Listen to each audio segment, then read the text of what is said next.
This is Openly Outspoken with Jeremy Adams, where differing opinions are not only accepted, they're encouraged. Welcome, Lechon. Episode number 2. Thanks for coming on. Thank you for having me, sir. How are you? I'm all good, all things considered. How was quarantine and all that? It's been a while since we chat. You know, I think that happened to a lot of us when we just locked ourselves down and put our lives on pause and everything like that, and especially in social settings. So how's everything been? Last time I saw you, I checked out your new place. We went to that Italian spot. What was the name of that? The Italian Kitchen. Pretty unique name. I'm surprised I didn't remember that. Yeah, Italian Kitchen. How's the new spot, man? I love the 3-story vibe that you had. I love it, man. It's a good vibe, you know. Orlando's an awesome place. We're like as close as you could probably get to downtown and being still kind of like in a neighborhood where dogs aren't pooping on the sidewalk and that kind of thing. You know what I mean? Yeah. What's that area called that you're in again? I'm in Soto. It's like but it's not the Soto that everyone's familiar with, I don't think. You know, it's kind of like near Mills, kind of downtown, kind of in Soto. When you were telling me Soto, yeah, I was expecting something different. I was like, "Are you sure that's Soto?" I was thinking like right where like the Jason's Deli is and like the Target and stuff, you know. Yeah, no, it's but it's definitely a vibe here. Love it. The people are cool, and yeah, man, it's just a good place to be.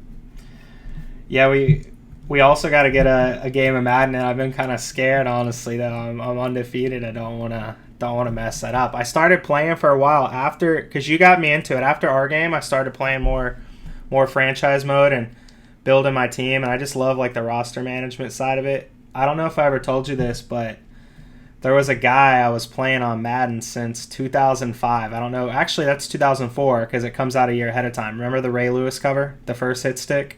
Yeah, of course. So that was a legendary, iconic Madden, that Ray Lewis cover. And there's this guy. I've been playing in Madden since 2004, and we've kept in touch, and we never met in person. He lived in Texas, and I actually just met him for the first time last year. It was crazy after 15 years of playing video games together. That's interesting. Yeah. Fun fact: when I was focused in like branding and that whole like multimedia world, I did a photo shoot with Ray Lewis's son. That was pretty interesting. Does Ray Lewis's son? Did he go to? He went to one of those private schools out here, right? Lake Highland, maybe. Yeah, I don't know exactly what school it was, but you know. What was funny too is his real name is John, but like I never called him by John. I called him by his Xbox gamer tag. So it's like the first time in 15 years I was like having to call him by his name. We'd normally just call each other, like my Xbox gamer tag is the Bucks fan, as you know, and then his was King Lewis, so I'd call him King Lewis, he'd call me Bucks fan, and it was just like weird. I was like, what's your name again? We never called each other by our actual name. So I want to... It's kind of like that when you're into gaming, though. It's kind of like that. It's almost like that when you're in the military, too. Like, people I've known for years had no idea what my first name was. Like, at all. What'd they call you? They called me Wilson. Yeah. That was pretty much it, and other variations of that. So you were primed for Call of Duty.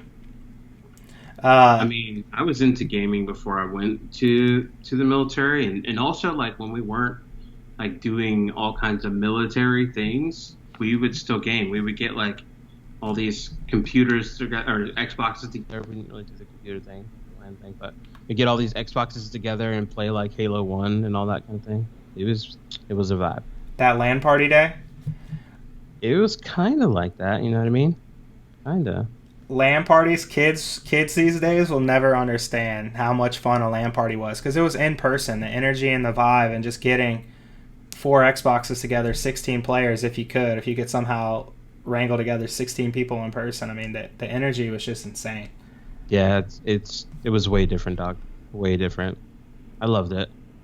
Yeah, can you talk? And I think that's important because I know we have some interesting stuff to talk about. Can you talk about your experience in the military and when did you first join, and what were you doing? Yeah, great question. Yeah, I could talk about that a little bit. So I first joined in '99. It was kind of like right before everything got, not right before, but before everything got crazy. So by the time September 11th happened, I was already in the military for a couple of years. Yeah, crazy time, man. It was.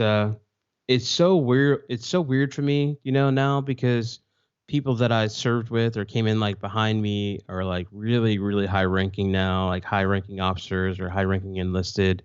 And, I kind of still see them as boots a little bit, but it's, I had a very interesting time. I went in as an ammo tech, which is basically like you learn explosives and you deal with ammo and things like that on a regular basis. I went to like explosive and disposal school, and I guess that comes in handy in the military.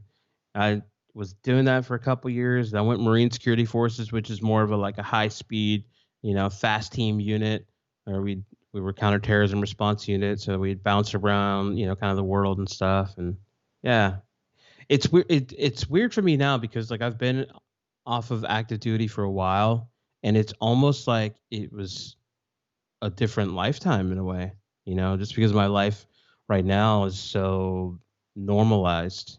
I get up, I work, and I have a family, and you know, it's just a different time. You go to Italian kitchens. Uh, I go to Italian kitchens and play video games. It's a very different lifestyle, that's for sure. so how long were you in the military? 99 till Four active, four reserve. So technically 07. okay. Do you feel like your military experience shaped you at all? Yeah, dog. It definitely shapes you a lot. For me, I think the things that you learn in the military, outside of like the obvious things, are how a person learns to deal with like stressful situations. You know what I mean? Um, under pressure of stressful such situations, I'm still able to function with velocity, and I'm not like kind of frozen by whatever it is or any of those kinds of things. So I can be decisive about things. And in the military, I think that you learn that really easy. Certainly in the Marine Corps. You know, so for example, like when I was in boot camp, we in the Marine Corps, like you start to fire live weapons and throw grenades in boot camp, like live grenades. And I just remember the first time that I was getting ready to throw my first grenade, because first of all, you learn about it, prior to, its power and what it's made of and how it functions and all those kinds of things. But like when you hold it for the first time, it is really unnerving, because you're in a line and people are going before you and kind of like throwing this grenade, but every single one that explodes, it feels more. It doesn't feel like the movies. In the movies, they pull the pin, they throw it, they barely throw it, and it's boom. But like in real life, it feels like an earthquake happened. No matter how far you throw it. So I remember kind of like pulling the pen and just kind of feeling what it feels like to have this thing that can generate the power of an earthquake in your hand, and throwing it as far as I possibly can. And it just was just a massive, massive explosion. it's incredible. But the feeling of that, like that those nerves and that whole experience of it, I think, carries on through a lot of different experiences when you're in the military. Yeah. What was the? I don't know a lot about grenades. You could probably tell by the question I'm about to ask. What's like the range and impact potential on just a standard grenade? I'm sure there's different types and scales of grenades, but what's the grenades you're throwing? Like, how much damage could that thing do? Tons, dude. They're insane, dog. Like you literally, if you like, this blows up everything in sight. It's just nuts. Um, you just some of them have a fuse, some don't. Imagine like a steel ball that is jam packed with C4. But like it's weird. Like in the movies, they don't really communicate that. Like once you pull the pin, that that's the only thing really holding the grenade from exploding is your hand pressure on that grenade at that point. Because if you like literally if you lift up your pressure, the clip that's on it will literally just fall down. Like it'll just fall down. It's only held on by your hand and whatever fuse time you got, and the fuse time isn't very long. Were there ever any accidents or anything like that, or did you do enough training by the time you get to throwing real grenades that people, I imagine, take it extremely seriously? But were there just any idiots or dumb stuff going on? Yeah, I mean, there's always kind of like dumb stuff that goes on because you got to figure they don't know anything. I went in at 18. You don't know anything at 18. You think that you do, you know. So there's lots of things that happen. And when I was there, no one blew themselves up, thankfully. So that's good. You know what I mean? That is a plus. What do you feel like? So, and I agree about having calmness and composure, especially in business situations. Some of the people I've looked up to in business, I mean, the shit could be literally hitting the fan, and they would be the first one to be like, the building's on fire, and they're like, let's sit down and map out a plan as the building's on fire, where everyone else is panicking. So do you feel like that's one of the biggest takeaways? Are there any other big takeaways from you that you just use in your existing business and personal life? Yeah, great question. I mean, to be fair, I don't think I'd really be able to communicate all the things that you get as a benefit from being in the military, right? But for sure, that's one of them. There's just so many different things. You just learn to function regardless of the circumstances, and you're put in a lot of like really difficult scenarios, and that's a regular thing, in all cases. It's just a regular thing. So I definitely feel like when you're going through those scenarios, you become forged in a way into a different type of human being. You respond faster, you take action, you're not, kind of just pushed quiet when you have things that you need to say. It's just so many different benefits, and they all apply to my life today for sure. Do you think that, I know in countries like South Korea, it's required that citizens, I know Israel's another one, I'm just thinking top of head, I don't know like a whole bunch about world military requirements, but I know Korea and Israel are two countries that require citizens to go through the military. Do you think like something like that would be beneficial in the US, or do you think that's too extreme? I'm not a big fan of people having to do things, just in general, like in their lives. I believe that people should kind of choose what they want to do with their lives. There is, a contribution factor. I was going to the military because I ran out of money trying to put myself through the first year, and I didn't come from a family that could really help me with that. And so for me, it was like kind of the next logical option. It was a choice. Though, a lot of my people that came before me in my family, they didn't really have a choice of going to the military or not. But I thought it was going to be something that was beneficial for me to enhance my life, and so I did. But it's not like you want everybody in the military. You really, really don't.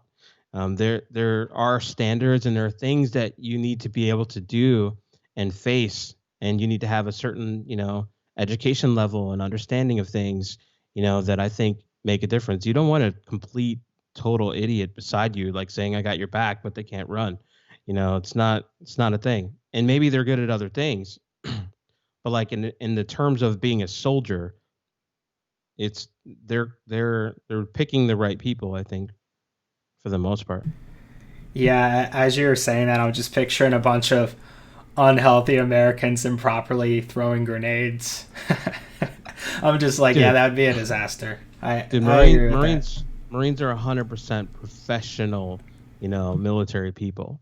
Like, they don't get there on accident. Like, I when I was there, like I became a pistol marksman, a rifle sharpshooter. I can shoot people running at 500, meters without a scope. Like, I could run 15, 20 miles without thinking anything about it. I functioned on maybe 3 hours of sleep on a regular basis. Just like Marines and SEALs and stuff like that. These people are like probably some of the most elite athletes that you'll find on the planet.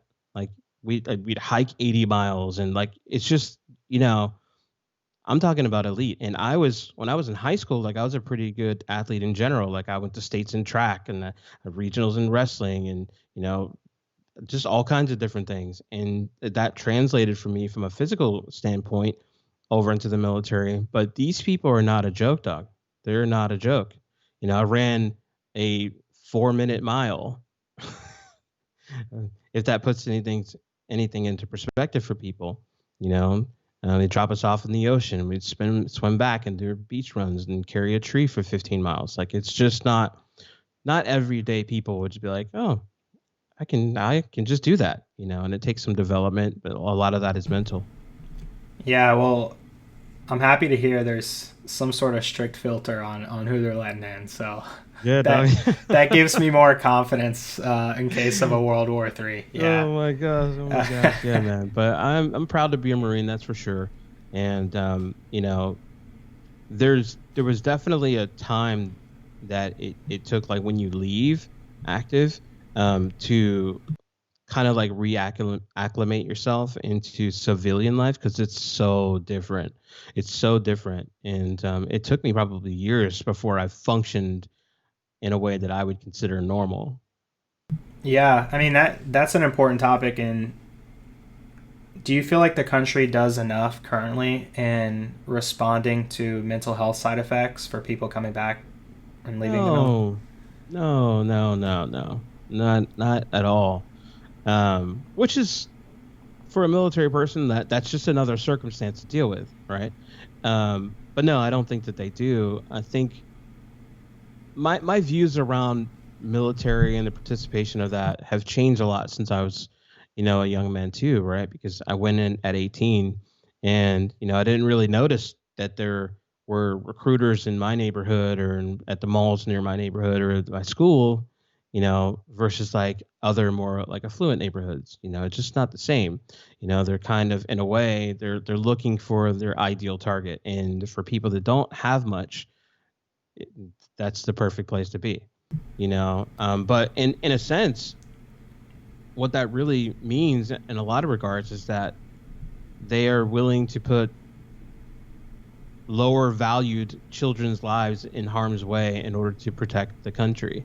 Most people that are affluent, unless they come from like a lineage of military people, aren't playing ball with that. That they go to college, they go and become, people in society that are doing good things, but they don't necessarily have to almost die in order to see that happen for them. You know what I mean? So I have my thoughts about it, that's for sure.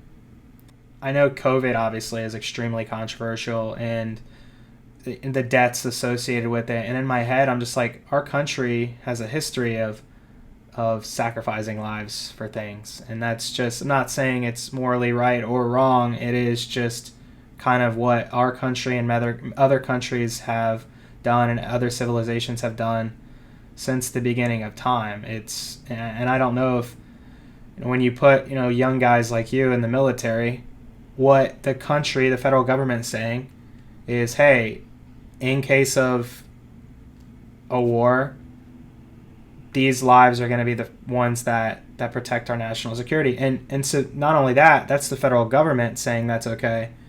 Civilians are kind of okay with it too. Being in the military is something that we respect, we look up to, we salute. So not only is the federal government saying, hey, these lives are the ones that are the ones we're willing to put at risk, civilians are even okay with it too. Yep. Thank God we have a great military. Let's invest in a stronger military. So they really are. They really are. That's the part that gets really weird, right? It's because at this stage I can see that clearly, is that, yeah, these are the lives that are, in a sense, expendable. We can put these people in front of us to make sure we're good. And, it's really kind of a shame, because it's not like when you leave the military, you leave with open arms and like the world's now embracing you. They really don't care.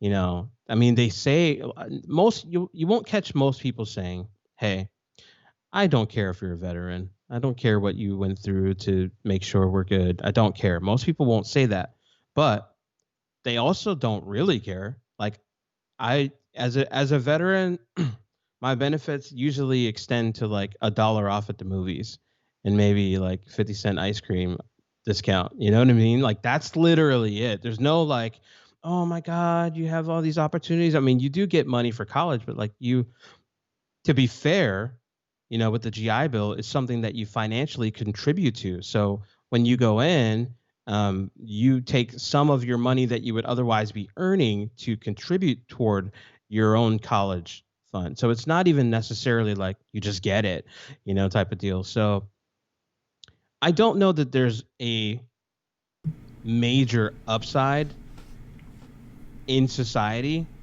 other than like you become a better equipped person to function in life. Like, to me, that's the biggest upside, is that I could, thrive in any environment and make sure that I'm good and the people that are around me are good. Like, that's the biggest benefit. Everything else is more like vanity metrics. And there's really just it's not a good exchange for what you have to go through. Yeah. That leads us to a deeper philosophical question and just kind of how societies work. I don't know if there's a perfect world utopia where some lives aren't going to be at risk to move a country forward. Although it's sad and it's not ideal, I don't know if, I don't see a future where we don't need a military. At some level, right? We're going to need a military more going forward, I will add to this, right? It's even more difficult when you're a black or copper-skinned person that is in the military and then coming back. Because not only were you a life that's expendable at that point, but then when you come back, the world still sees you as a lesser version of other functioning humans. You see what I'm saying? Like, let me give you an example. And this was before I even got out. So like, this was like more of like right after I got in. I go to boot camp and I arrive my first duty station, and like other military that come from, bad neighborhoods. Like, I got a car. This was actually my second car, because my first car I got in my first year of college. I got a grant for school or whatever, and I didn't have the way to get there. I took and bought my first car for like $800. Anyway, so this was going to be my nice car. I get it, and I'm going to drive home and like show it off to my family. I'm so excited. And it was like a Chevy S10 Extreme. I don't know if you remember that thing. It had like the side skirts and stuff. Anyways, I probably crossed the state line, and I'm getting into the city, and literally I get pulled over. Right? I'm not speeding or anything like that. I get pulled over. These cops yanked me out of the car, smashed me up against the car, smashed my teeth into the concrete, put my face into the window, and handcuffed me and put me in. And after this went on for a while, I was literally like, what did I do? And they're like, yo, you robbed a bank in Chicago, and we're so glad that we finally apprehended you.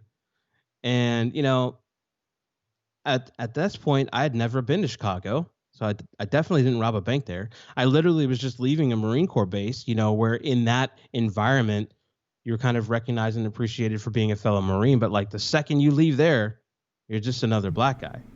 You know what I mean? And I was in that car for like a couple hours before they even let me go. And there was nothing to follow up with it either. I had no idea who these people were. I had no idea why they, did what they did. Like, it just nothing. And, you would think that that's like an isolated case, but it isn't, so it's not even like the world, even if you go in the military and they say that they're like, you're so proud and all that kind of stuff, like it translates over into, your skin. So it's a really strange thing. Yeah. Were there any repercussions for the police officers or anything like that? 0%. 0%. First of all, like at 18, I didn't have like a protocol for how I would handle that. I just kind of got beat up by some police officers and apprehended for no reason. And also, like I just got off the road driving. I just wanted to get home and see my family. But like it was the whole entire experience was like obviously altered at that point, And it's just, this was before body cams. Yeah. And cell phones with cameras, of high quality and stuff like that. But still, it definitely changed my outlook pretty early in terms of what it means to be in the military. Yeah, I appreciate you sharing that. And I'm curious on this topic, and I'm just gonna, cut right to it. How the last few months, openly outspoken, yeah. The last few months, 2020, but in particular, the last few months, how does it feel in the United States to be a black man? That's a great question, right? Well, from my perspective, it feels pretty terrible, And also, I'm going to add a lot of context to this conversation. So if you guys are tuning in, just kind of be with me on this journey. But to answer your question, it feels terrible, but it's not a new terrible. It's only a continuation of the terrible that's been happening for a long time. We have a lot of there are a lot of things that I think are hidden from general society in terms of what the term black even means. You know what I mean? So I'm going to give you an example, right? My whole life, I've gone knowing that my grandfather was Blackfoot Indian. My grandmother was Cherokee Indian and Puerto Rican, right? And my dad's side, they came from the South. And it wasn't until I was an adult that I started to learn these different things, like about how these systems are in place to kind of make things harder for people. And these are the things that I think are really hidden. Like there's a thing called the Black Codes. And basically what that means for anyone that doesn't know is that if you are categorized as black, then you'd be assigned like a black code or a slave code. And that basically means like you would have limitations on what you could do with credit, limitations on what you could do with finances, limitations on where you could buy a home, if you could buy a home at all, or where you can go to school, or if you could go to school. And what people don't see today is that there is a whole group of marginalized people that really couldn't get an upswing in society. And now that there are other people that have benefited from that, they can't see the value of the benefit that happened before them to kind of set them up. And so it creates some real challenges. So for someone, let's say that they're a white person, their views are often kind of skewed because they'll say things like, hey, well, I worked really hard, for everything I got, and I went to school, I got good grades, I got a good job, I paid for the thing, and it's like, yeah, I get that, and so that's kind of where things get really weird, is because the things that have limited people that look like me are invisible, and so the things that look like they haven't been in the way for someone that looks like you, are also invisible, right? So, so it makes it difficult. I was talking to a friend of mine the other day. I said something on Facebook, and they Facebook called me like immediately. They're in the military too, but I've known this person since I was in high school, and he just wanted to have a conversation with me about it. And the conversation kind of went like this. I don't see, I don't see this thing called white privilege. And I'm like, I totally get that, brother. I get it.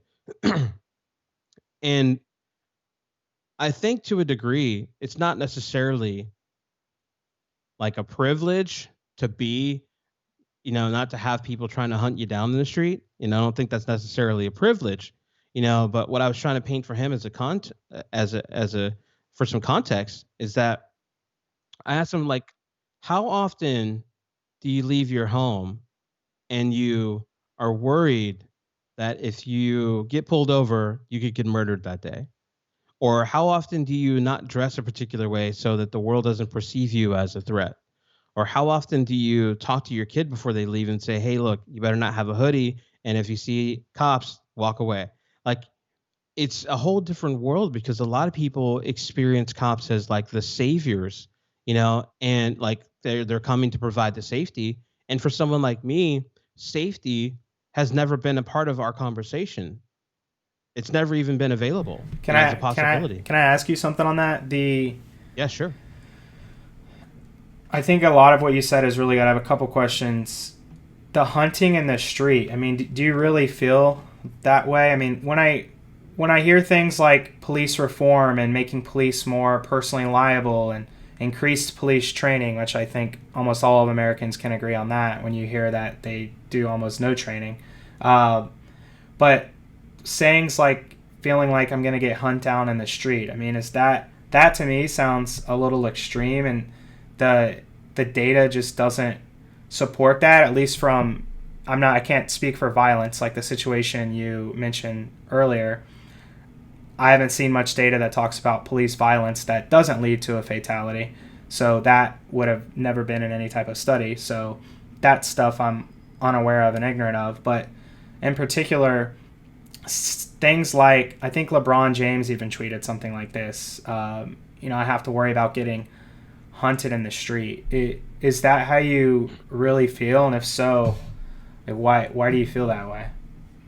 Well, you got to get the experience, right? And that's really what I'm trying to paint here. It's for us, that's the experience. You know what I mean? Mainly because, like, if you do something wrong, let's say that you're out being drunk and belligerent or something like that, a normal thing that a person might do. For you, the consequences are like, I might get arrested. And that's, for all intents and purposes, not that big of a consequence. You get out and you're done. You pay your bill, your whatever, to get out. But like, for someone of color, that could be a death sentence. And yeah, it does. It is very much like being hunted in the street. And I think a lot of that is like a fear-based perspective in a way. But to be fair, there are a lot of things that happen that lead to that, and they have been happening for a long time. So yeah, I mean, for me, definitely interacting with police officers is not something I would do at all. Period. Like, if I had an emergency, there's like literally never going to call them ever for any reason. And that should paint for you like a particular picture, right? Because I'm not a criminal. I make decent living. I'm a family guy. I mostly live at home, and I'm a military veteran. I went to college. For the most part, would probably be on the upper end of what people would experience. But I'm also aware, like I've first of all had several different experiences to make me view things this way. But it's just like, for me, it's not worth it. It's not worth it to have that interaction, because the possible consequences there's no upside, really. You know, I am more capable of making myself safe than someone. You know, my wife has literally gone her whole life believing that cops are going to keep her safe, until she got arrested with me. You know, I went on I went to a marketing event in San Diego, Traffic and Conversion Summit.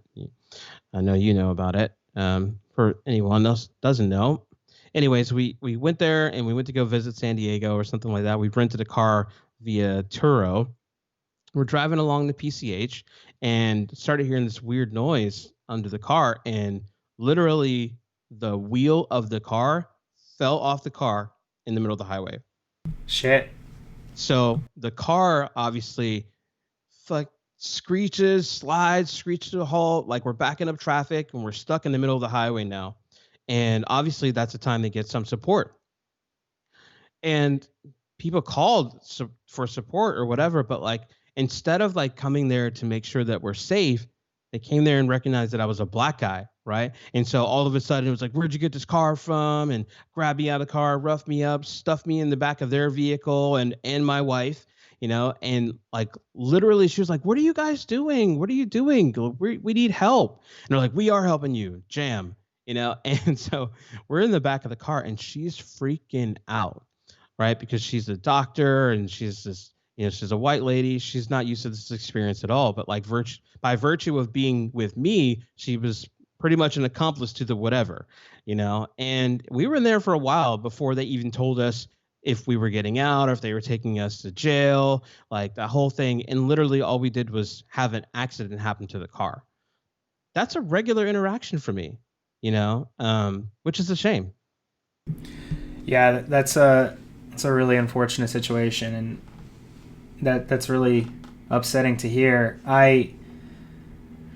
So that's the type of stuff I guess we can't really, because I do my best to read data and read studies and things like that, and those type of interactions are the ones we can't really put in a study, because I don't know if there's any way to track an interaction like that. Unconscious bias, yeah, sure. The hunted in the street thing, though, I guess I know the Wash Post data on 2019. And these aren't exact numbers, but I just want to get your thoughts on this. About 1,000 people a year get killed by cops. A vast majority in the U.S., a vast majority are considered armed and dangerous.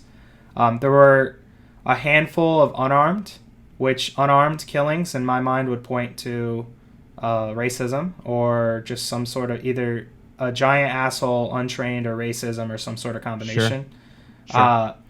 There were about 20 unarmed white men killed in 2019 and about 10 unarmed black men. So I'm only saying that because that to me is like the hunted part, like someone getting murdered, someone losing their life, which, you know, just based off the numbers on, I believe the estimate is over 300 million police interactions a year. It doesn't seem like there's just like police out there murdering people, murdering black men specifically. But again, I can't account for the situations you've experienced where you didn't lose your life. You may not have been seriously injured, but they treated you like, you know, absolute shit and, you know, completely disrespected. They profiled, which again, we can't account for that. So what are your thoughts on the first one, where it's just, and that's, again, when I hear hunted in the street, I'm thinking of getting killed, and the data just doesn't really support that. But, you know, what are your thoughts on that? And then, yeah, just what are your thoughts on that at a high level, just to kind of challenge the hunted terminology a bit? Yeah, I gotcha. Here's what I can say for sure, you know. What I know from being in the military is that there are levels of force, de-escalation and escalation, right? And that type of training, if an 18-year-old can do that in the military and not kill people because they can or they're a threat or something immediately, right? Then perfectly grown men in the civilian world can do that too. So I know that to be a thing, you know. I don't think that, in fairness, I don't feel like police should be responsible for handling certain situations. Like if someone is, if they're a drug addict or they're homeless or something like that, I don't think those are scenarios in which police should be responding to, because they're just not.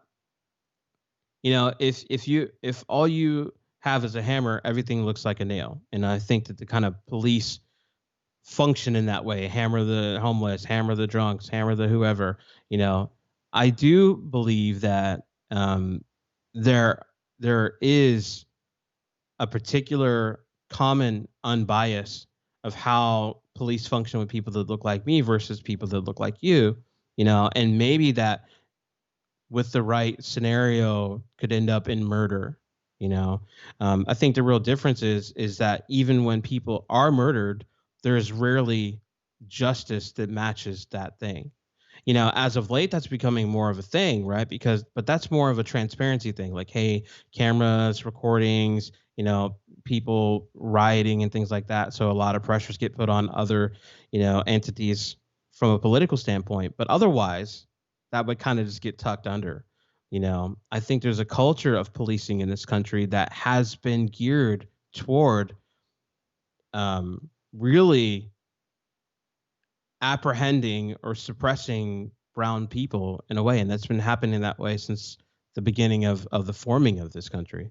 You know, so that it's a culture of policing versus, like, you know, anything else. And the culture of policing and how they function with it is it's just not the same for me and you. You know what I mean? Yeah. And I have my theories about, you know, why that is, and I'm happy to share those theories too. But, you know, ideally, I don't think that. First of all, let me just say, I don't feel like that's the easiest job that you can do, right? There are a lot of scenarios that are quite difficult to handle, and if someone gets physically violent or they're trying to physically violent, I think you could deal with if you're a police. But if they try to shoot you, you know, in that case, by all means, protect yourself. But like thinking that they're going to, or being so fearful that there's going to be this, I don't know, black retaliation that comes and hunts the police officers or whatever, and that there's blue lives, and unless they're Smurfs, they're not blue lives, you know. They're people, you know. I think it really comes down for me that people need to take better care of people, both in their communities, but also if you are a police officer, that's the job, that's the gig, and it's not an easy one. People are going to, you know, present you with some really challenging obstacles. But to be fair, there are a lot of things that that happen that just are horrible interactions of how they treat people, and they have a culture of that in both internally and externally. Yeah, and I agree with you that I believe the police job description is too vast. I mean, the same guy probably shouldn't be directing traffic at an elementary school and busting in and breaking up home invasions, you know. And no way. I feel like there should be some sort of, and I know there are, but for the most part, the police just do all those tasks and everything in between. They pull people over, they direct I mean, I heard I can't remember if it was on Bill Maher or what, but he was like, there should be a whole separate class of government officials that just are giving tickets. You know, like it shouldn't even be police. It should be somebody with modern technology. Just if someone's speeding, you pull up behind them, you write them a ticket, and they just mail the ticket. Like pulling over may not even be necessary. That may be extreme. Now, if a cop, maybe there's a line in the sand. If a cop sees someone going 100 and a 40 or some crazy thing, or somebody is swerving on the road and things like that, and they're looking intoxicated. Maybe a cop's involved in something of that nature. But just the cop's job description is really, really vast. So I think minimizing that and having police officers focus on if they were treated with I just have a lot of thoughts. Sometimes I do this. I have so many thoughts in my head. I'm like, if you're a cop, right, you probably don't want to be directing traffic and things of that nature, right? And I'm sure that could be tough on them as well. They're not paid the best. They're not trained, right? Which we probably can both agree on that the training is an absolute joke. But just having cops focus on more specific tasks, like any job role. Like you and me don't hire people and give them 100 different things to do. You know, they typically have a specific role and they have a few areas they work on and they're able to excel at those few areas. So I do agree with some increased training, some basic reform as well, and I'm curious to your thoughts on that. Well, you know, I feel as though it is the answer to the lowest hanging fruit, right? It's if you're not prepared to be able to do your job as a police officer, you're just in for a tough run.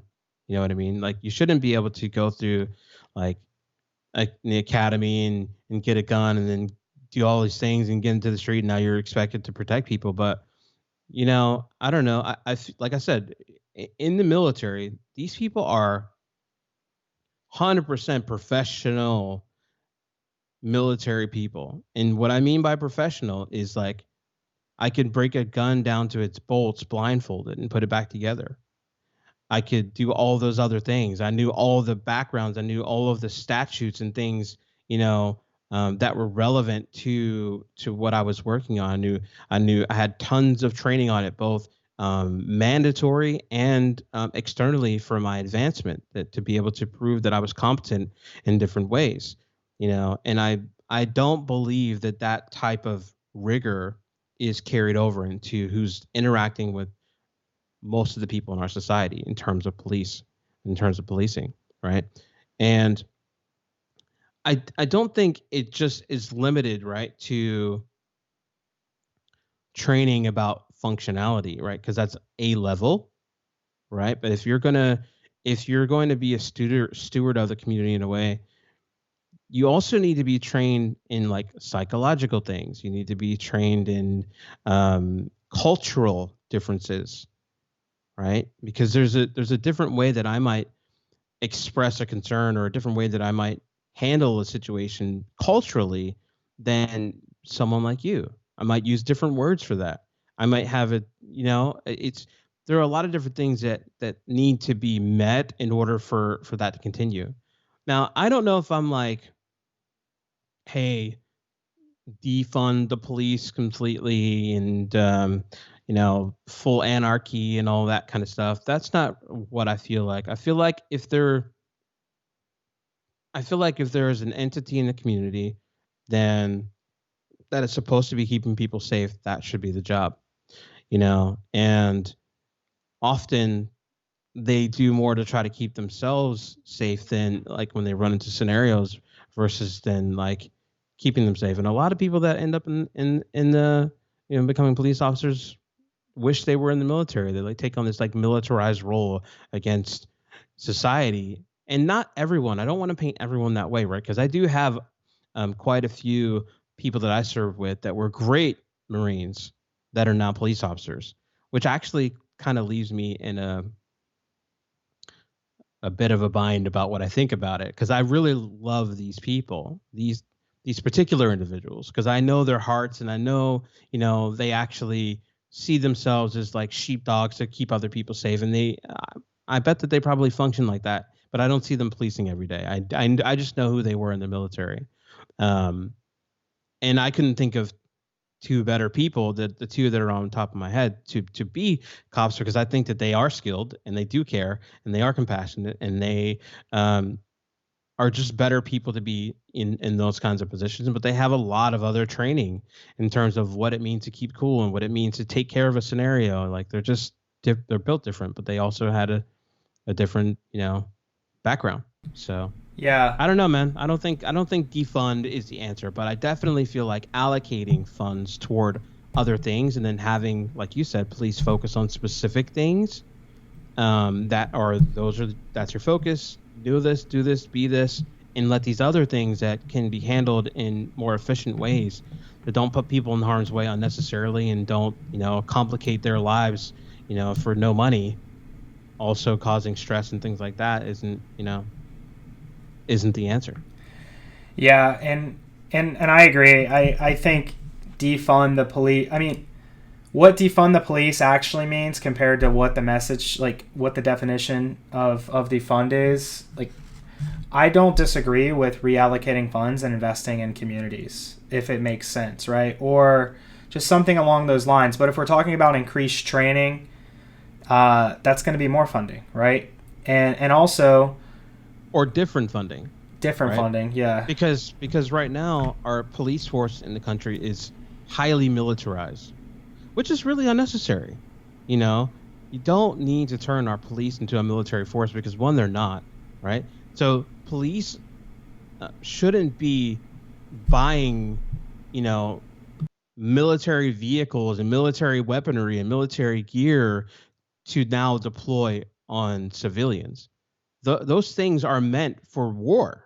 They're not meant for how they treat people in the country, and so reallocating funds toward things that are going to make them function in a better way, for me, is the natural best way to handle what that means.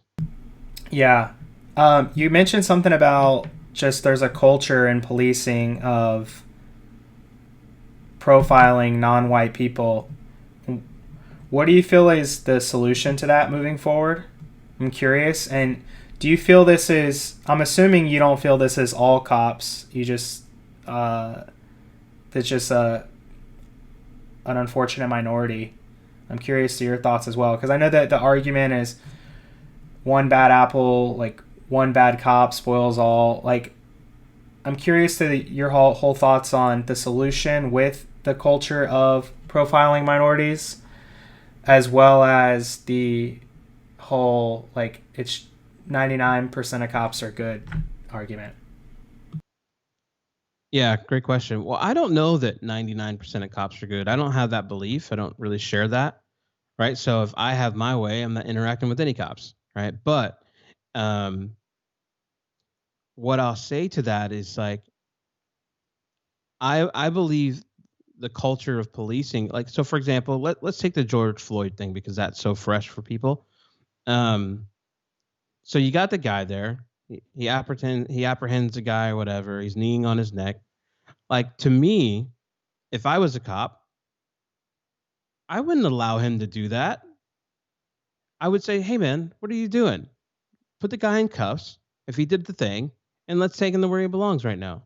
And let him be taken care of in the way that he's supposed to. So to me, that is a culture of bad policing, because what his counterpartners did is they just provided a perimeter so he could just continue kneeling this guy into oblivion, right? Like, I would have never allowed that to occur as a cop. So that's bad policing to me, because if you see a wrongness happening either by your coworkers or by someone in society, then you need to be an upstander in regards to how you handle that.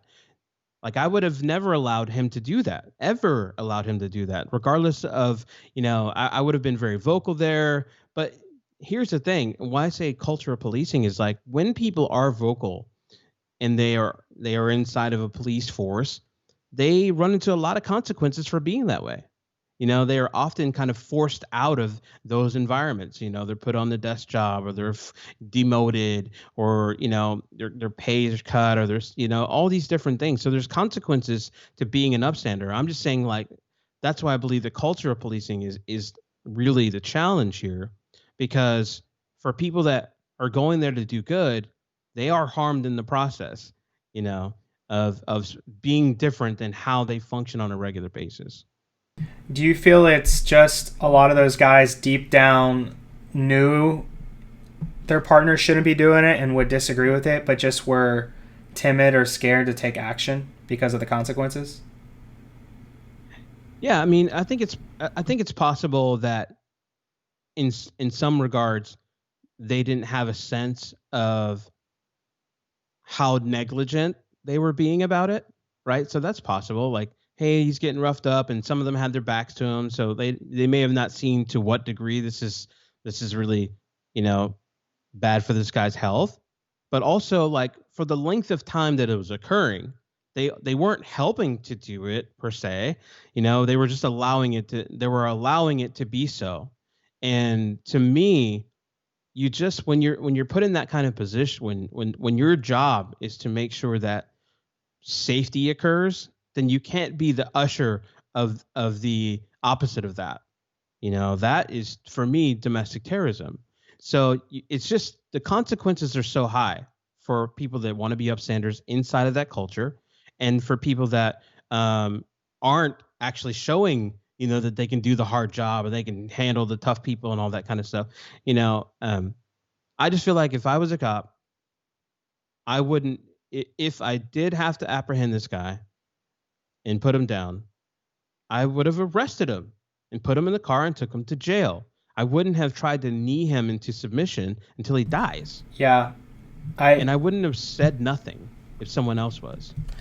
I agree completely with that. And an argument that I'm not a fan of, and I've heard it quite a bit, and I'm sure you've heard it, was just that George Floyd wasn't a good guy and blah, blah, blah. And the reason, I'm not going to debate whether he was a good guy or not, but the reason that's a horrible argument is because there's bombers and mass shooters and stuff that get a trial, right? Yeah, exactly. So that's the thing that I do love and appreciate about this country is, so no matter what, you're, at least by law, you're innocent until proven guilty, and everybody deserves a trial, regardless of their background, regardless of the instance.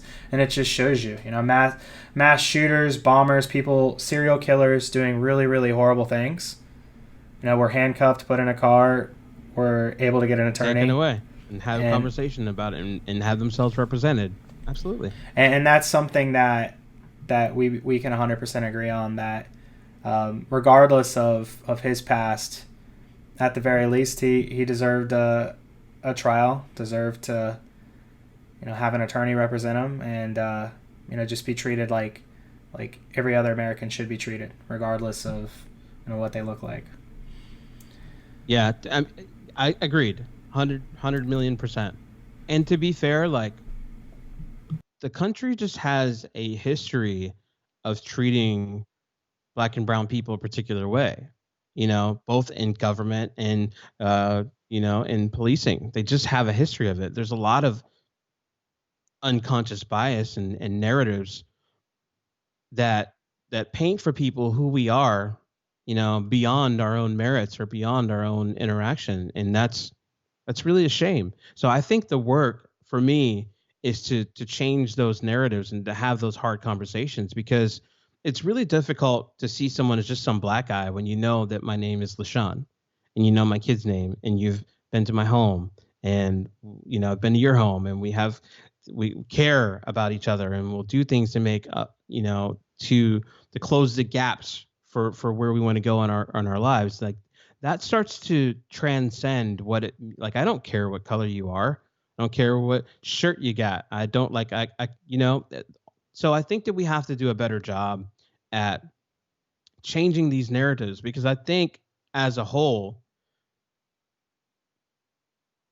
what it looks like to be Black in this country often looks like being a lesser version of a human in all facets. Now, in 2020, you believe that to be the case? Oh, 100%. Yeah, 100%. I definitely believe that to be the case. And not in the sense of like our skill sets or anything, right? Not in the sense of our skill sets, because if you were going to say that, you'd be like, wow, these guys are the best. They're so fast, they play sports, they look at their contributions in music or in art or, in tech, all these kinds of things. You would disagree, but I'm just talking about how we're viewed from a human eye level perspective. And it's really shameful. Those are comments that are, and I can't say I disagree with it because I just don't know your perspective. I don't know how you're feeling. I can Sure. do my best to put myself in your shoes, but obviously that would come up short. I can't say I know exactly how you feel. Is it because my shoes are big? Yeah. What size shoe are you, LeSean? They're not that big. 10 and a half. Okay. Sometimes. Okay. I come from the place of I am pretty aware of U.S. history, and I know it wasn't that long ago that some really, really bad things in place, whether it was, slavery up until the 1800s. And obviously there were a lot of, it's not like it ended that day. There were a lot of laws put in place to kind of keep black people and former slaves oppressed. And up until, the 70s, there was the Red Line laws and things like that. I'm not saying there's always room for growth. You know how I'm big into personal development, and I don't ever Sure. wake up any day and be like, all right, I'm good. I'm done growing. I know we can always grow, but nowhere to go from here. Can you acknowledge at least that we've come a long way and that we're heading in the right direction? I can acknowledge that we've come a long way. I don't know that we're heading in the right direction. I'm hopeful. I'm optimistic that humans have a huge possibility in front of them to right certain wrongs and to create a better future. So I'm definitely optimistic about that. Are we going in the right direction? Maybe. I think time is going to reveal that in a way. And you're right. It hasn't really been that long, since certain things have happened that have caused, really, big challenges. And I love that you know a little bit about history, and maybe you know a lot about history in a way. It's just that history is different based on who's telling the story, right? Like, for example, what I knew of history growing up was what I read in books, the books that I was provided based on the schools that I went to, right? And that history is completely different in different areas. Let me give you an example. Like in the North, they would say like, hey, this is the Revolutionary War, or hey, this was the Civil War. But if you were to go to school in the South, they would call that the Civil War the War of Northern Aggression. And is it history? If we're not actually talking about the same thing through the same lens of what occurred, that makes it really challenging to say, that it is. It wasn't until my adulthood that I learned about like the Indian Act of 1830, and what that meant to like take people out. It wasn't until I was in my adulthood that I found out how the census worked in its early days, and if you were other than white in that particular regard, you could be classified outside of what your nationality is, and so history is different based on different information is the reason why I say that.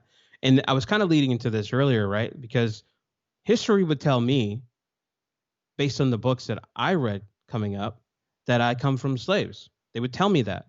And how the world would perceive me is that I am a more refined version of what used to be a slave. And it wasn't until I did my own genealogy and did my own research and hired people to help me do certain things, that I discovered a complete different history. So do I think that's relevant? I do, because we have a whole culture of people just plainly believing that they were shipped in from Africa as slaves, as a part of the transatlantic, slave trade or something that to that regard. And the people that wrote those books would say in the past, hey, we brought over 12.5 million people from illicit, and that's why there's so many people that are black and brown here in the country, but they changed their tune to say, hey, we brought over 96,000. Well, that's a significant difference in terms of numbers. And the reason why I bring all that up, right, is because the challenges that we face today are in alignment with a particular narrative. And it's really our opportunity as we move forward to shift that narrative. Like I was saying with you, you're a person. And to me, you're a friend. You're an awesome human. You've got a big heart. You're brilliant. You're tenacious. You're a great business guy. You're fun and you're well intended for others. That to me is all the check boxes of being a potential good friend. And for me, you're a great friend, right? So I don't care what you look like. And that's what I'm saying. We have to get to the place in our society where what we look like is of no consequence. It shouldn't matter what I look like if who I show up as is an extraordinary human. And how I function through life is from a heart-centered place, and I work hard and I'm smart and I do all the things. We've got to really work on that. And for a long time, how we've been painted in a way has been, and also how we've painted ourselves. Let me just say that too. But how we've been painted in a way is of a lesser class. And I don't think the future is of that conversation. Yeah, and thank you for the kind words, by the way. I'm curious to your thoughts on when I hear people talk about racism, and again, I read a lot of books. I'm not formally educated. I didn't complete college, so I don't have a degree, but I read a lot of Audible. I listen to a lot of Audible, a lot on history, a lot on a lot of different things, and I've spent a lot of time on books like Sapiens, just like human development and things like that. And I hear a lot of people say racism is about hatred. And I think there's some hatred from what we can see. But what I see mostly, and this is just, and I'm curious to your thoughts on this, it's just fear and ignorance. It's because once you get to know somebody of, most people that I feel do make racist comments and things like that don't have a very diverse friends group, and they maybe live in a rural town, so they don't see a mix of people. Once you start interacting with people of all different races, and you just realize we're all here trying to figure out what to do. We all are equally insecure. We all equally just want to be happy. We all want to make our parents proud, and we're all lost on this planet just trying to figure out what we're doing, right? So I feel that racism and prejudice as a whole comes from fear, ignorance, and unwillingness to have conversations, not so much from hatred. I'm curious to your thoughts. Yeah. I think those are the thoughts of someone that's quite universal, because you've done a lot of your own personal growth, and you have a growth mindset. I do believe that some is hatred, and I think I can agree with what you're saying there. Ignorance, I think, is a big part of it, right? If you believe that other people's contributions are from someone else, versus people that are just like you but are of a different shade, I think that could lead you down a different road. It's kind of a difficult conversation because a lot of that is, impacted by your environment, what you come up as and what your family came up as and what kinds of things that they're aligned with and kinds of views that they've been providing you. So that can impact your hatred level. I have 0% hatred in my life. 0%. What a waste of energy, right? Just hating is such a drain of energy. I would rather learn from people and be connected and build extraordinary relationships and close gaps and do awesome things, So I have zero hatred in my life. It's of no value to me, right? But I definitely feel like people that are harboring it, a lot of times that does come down to like their education, and not in the traditional sense necessarily, but like immersion with other people, views of other things. But I'll tell you for sure, like, this country has a long way to go, dog. Long way to go. You know, I lived in Europe for a number of years, in Spain, and I can't remember ever feeling so free, because how the regular interaction that I would have and the regular conversations that I would have were so open and so interested and welcoming. You know, something like I had never experienced before I had moved there.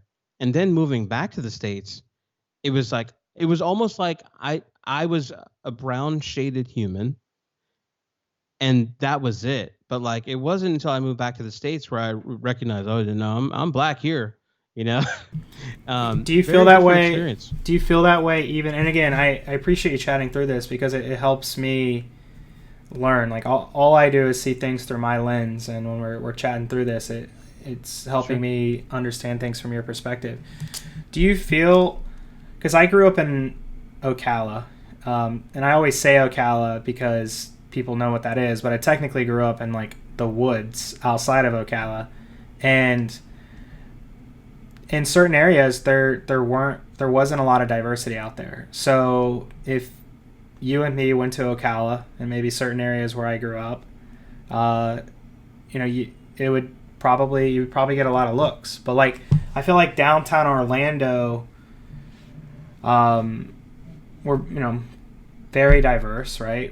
So I'm just curious, do you feel it's that way like all over the country, or just in rural areas, or do you even feel that way in Orlando, that where you don't feel the same acceptance that you had in Europe while you were there? Yeah, great question. So Orlando's amazing. Orlando is probably, like, in my mind, Orlando functions as kind of like a safe haven for people to be whoever they are. You know, it's just like a city that has so much positive energy and so much creativity and so many brilliant minds. It's just an incredible place. But Orlando is not everywhere. I mean, Orlando is significantly different than even Miami or South Florida or the Panhandle. Like, they're worlds apart in terms of like how the energy is in that area. So Orlando for me is a great fit, because I do appreciate people of all different kinds and backgrounds and things like that. And so I don't, by the way, this isn't something that I walk around worried about at all, period. But you can definitely feel the difference between being in Orlando or even being at home. I'm from Pittsburgh, being in Pittsburgh. You know what I mean? And I think things get more interesting too, because I'm in an interracial marriage, you know? And so depending on where I go, or it can be a complete different world. It's not that far away. So yeah, Orlando's good for me. I have some thoughts, or questions rather, on your experience with interracial marriage. Back to the Orlando thing, for people that are listening, I know the first thing that comes to mind when most non-Floridians think of Orlando is Disney, right? But downtown Orlando seems to be, and maybe this is where some of the reason I have this view of that the U.S. is very accepting for the most part, because Orlando is extremely accepting. I mean, from everything I've seen, like you've been to parties at my house and stuff. I mean, where it's just like such a diverse town. We have one of the largest LGBT like communities in the country. It's just, and it's like a mix of capitalism. Like, Orlando's a cool little vibe, like the downtown Orlando. Lots of South Americans and Brazilians live here. It's just it's a really diverse spot. So what do you see the solution? Like, if you're in charge, right? If you were president, if you took Donald Trump's place today, and your primary mission was to bring the country together and make us accept each other the best we ever can. We're never going to be perfect, right? There's always going to be, which that's just a whole nother question I'm curious about, is I think there's always just going to be prejudice on some level. If it's not skin color, it's going to be your weight, your wealth, your something. But if you were in charge, like, what steps would you start taking to help solve what we're going through? Yeah, that's a lot to unpack there, because we're going through some very interesting things. What would I do if I was president? Well, I'll tell you who I wouldn't be. I wouldn't be someone who would put my personal interests over, the welfare and well-being of the people in the country. That's for sure. What I would start doing for sure is, I would really put some energy into the systems that I think make life better for people, make it easier for them to climb. For me, I know people talk about like capitalism or if people are on government, assistance and things like that. And I literally feel like if someone doesn't have a ton of ambition, what are you going to do about that? And sometimes it's not necessarily that they don't have ambition. It may be more of like they need some support in that time frame. A life for me to be on like welfare or something like that would be miserable, because I want to drive fast cars. I want to travel the world. I want to eat awesome food. I want to have incredible experiences. I want my kids to do what they want in their lives. So like I'm willing to do what it takes for me to develop that, and sitting on a couch and collecting or whatever at pennies, isn't going to get me there. So I don't know. I guess there's a lot of things I would do, but I would definitely encourage conversations that get people engaged with who their people really are. A lot of that has to shift with our language. Our language in a lot of ways crafts who people are for us. And you see this all the time. Like if you watch the news, I don't, but I do see it because I have Facebook. But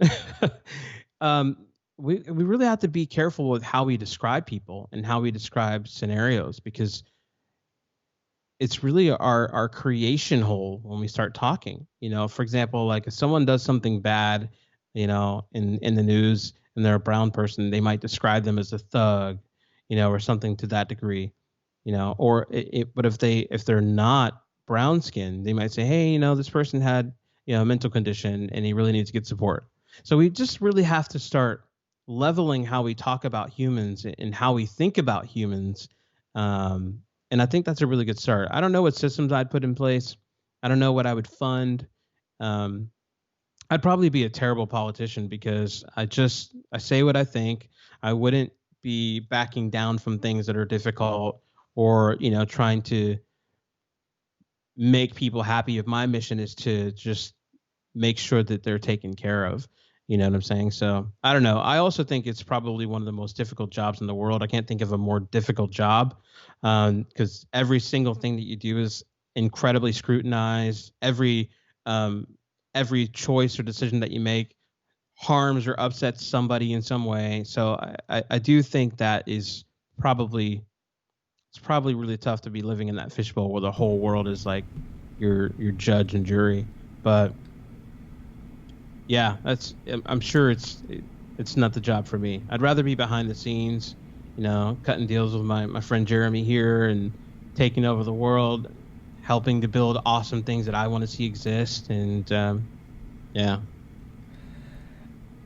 I think one of the best things, and more specifically, I was asking what would you maybe put in place, or how would you advise to help solve racial tensions, and just kind of what we're dealing with now. I mean, I've been a big believer. I think obviously there's benefits of social media. I think we can all agree. I think social media is probably one of the worst things for our mental health ever invented, if not the worst. And I also feel it's worsened our ability to have adult and tough conversations. And you think so?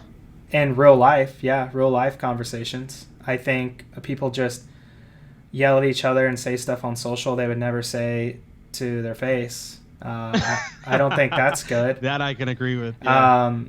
I think just encouraging people to have conversations and ask questions. And on the flip side, just be willing to have conversations. If someone's coming up to you and want to have a conversation, even if you don't agree, like the surefire way to not make a racist more open-minded is to be F you piece of shit racist. Like, that's the surefire way to never make a racist change their viewpoint. You know, it's just, like, I'm not saying it's an easy conversation to have, but it's like, why do you feel this way? And just kind of like have conversations with people that you don't agree with. And I feel it's kind of a lost art in society. And it was, again, one of the main motivations for me to start this podcast is, and it's just not, we're talking about race today, but it's on, every subject you may disagree with, asking people why they feel that way, getting to the root, see if there's some sort of common ground, and see if, like, again, like, just yelling at people and telling them that they're a piece of shit for having a certain viewpoint and things of that nature, like, that's not solving anything. And I would just encourage people to have real life, off social media conversation. Yeah, I mean, I think that's a valuable perspective, right? I don't think it's ever been like a requirement for me to agree with anyone.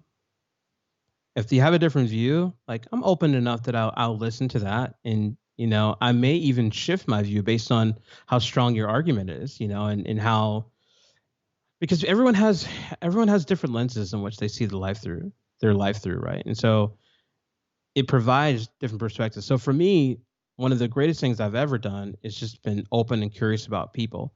And I don't think that that's a thing that I've done per se. It's more of a way that I function. I'm interested in what you think. I'm interested in, what excites you and what you're working on, and just from just a natural way that I function, right? And so that's afforded me a lot of amazing relationships just being that way. But I've never, held anyone to the standard that I must agree with them or we must share the same views. But to be fair, on social media, I believe that it is a valuable tool in terms of, like, determining who you resonate with. I don't need to agree with someone to resonate with them, and also, like, some things that people say, because they're on social media, are so unfiltered that you get to see a level of them that they wouldn't otherwise necessarily reveal to you. That's true. So if they're saying really divisive, hateful things, they're saying those things because they are not seeing the consequence of those things, meaning this is probably a more truthful version of what they think. Now, it's not true that there aren't any consequences to that.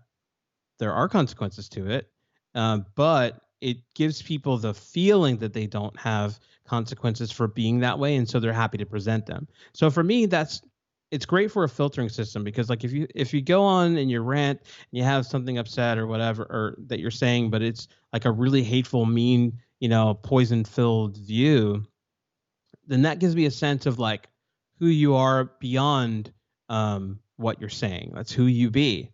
And, like, so for example, there's been a lot of conversations about, like, COVID and the mask thing and all that, and kids going back to school and what people think about that. And, there's been a lot of really hateful things, and everyone's kind of, like, making it a political thing. I don't know. I don't care if you're a Democrat or if you resonate with being a Republican, or that, to me, is literally, I could care less what people choose to view on that. Now, to a degree, it says that they care about specific things, but that's really all it says. They care about specific things, and you may or may not know exactly what those things are, which gives them who they're going to choose to represent, the country from their perspective. Okay, cool. But that doesn't mean, like, being hateful is for me, that's a hard pass. I'm like, oh man, this, especially if they go into like using the N word and how, just, I don't know. I'm just not into the hateful thing at all. Like if they're on my social media with that, I'm probably going to pass on it, Is that, yeah, the N word topic. I'm curious to your thoughts. Like when you hear that word, is it something that you're able to just brush off, or does it bother you? Like, how do you feel when somebody says that? And is that something you still hear to this day too, just out of curiosity?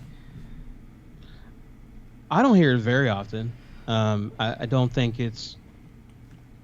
I think the consequences for people saying it are not worth, worth the effort, right? But I think for me, I think it speaks more to the intention versus like just the word, right? If someone's calling you that, they're really trying to call you the lowest possible thing that they can think of in their language, right? Like they're going to the depths of what that means, and that gives you a sense of like what they think about you, So if someone's intending to call me something that is the lowest version of anything that they can think of, then that says a lot, So am I impacted by it? I'm impacted by what I know that to mean, and what they're intending for that to mean. I'm not necessarily like, oh, you harmed me with your words, type of deal, because I'm not weak. So, but I wouldn't like it, I guess is the best way to say that. I live in an area that is really a melting pot, open-minded, so I don't really have those kinds of interactions. But if I drove to like some kind of rural place in Louisiana or Alabama, I probably would.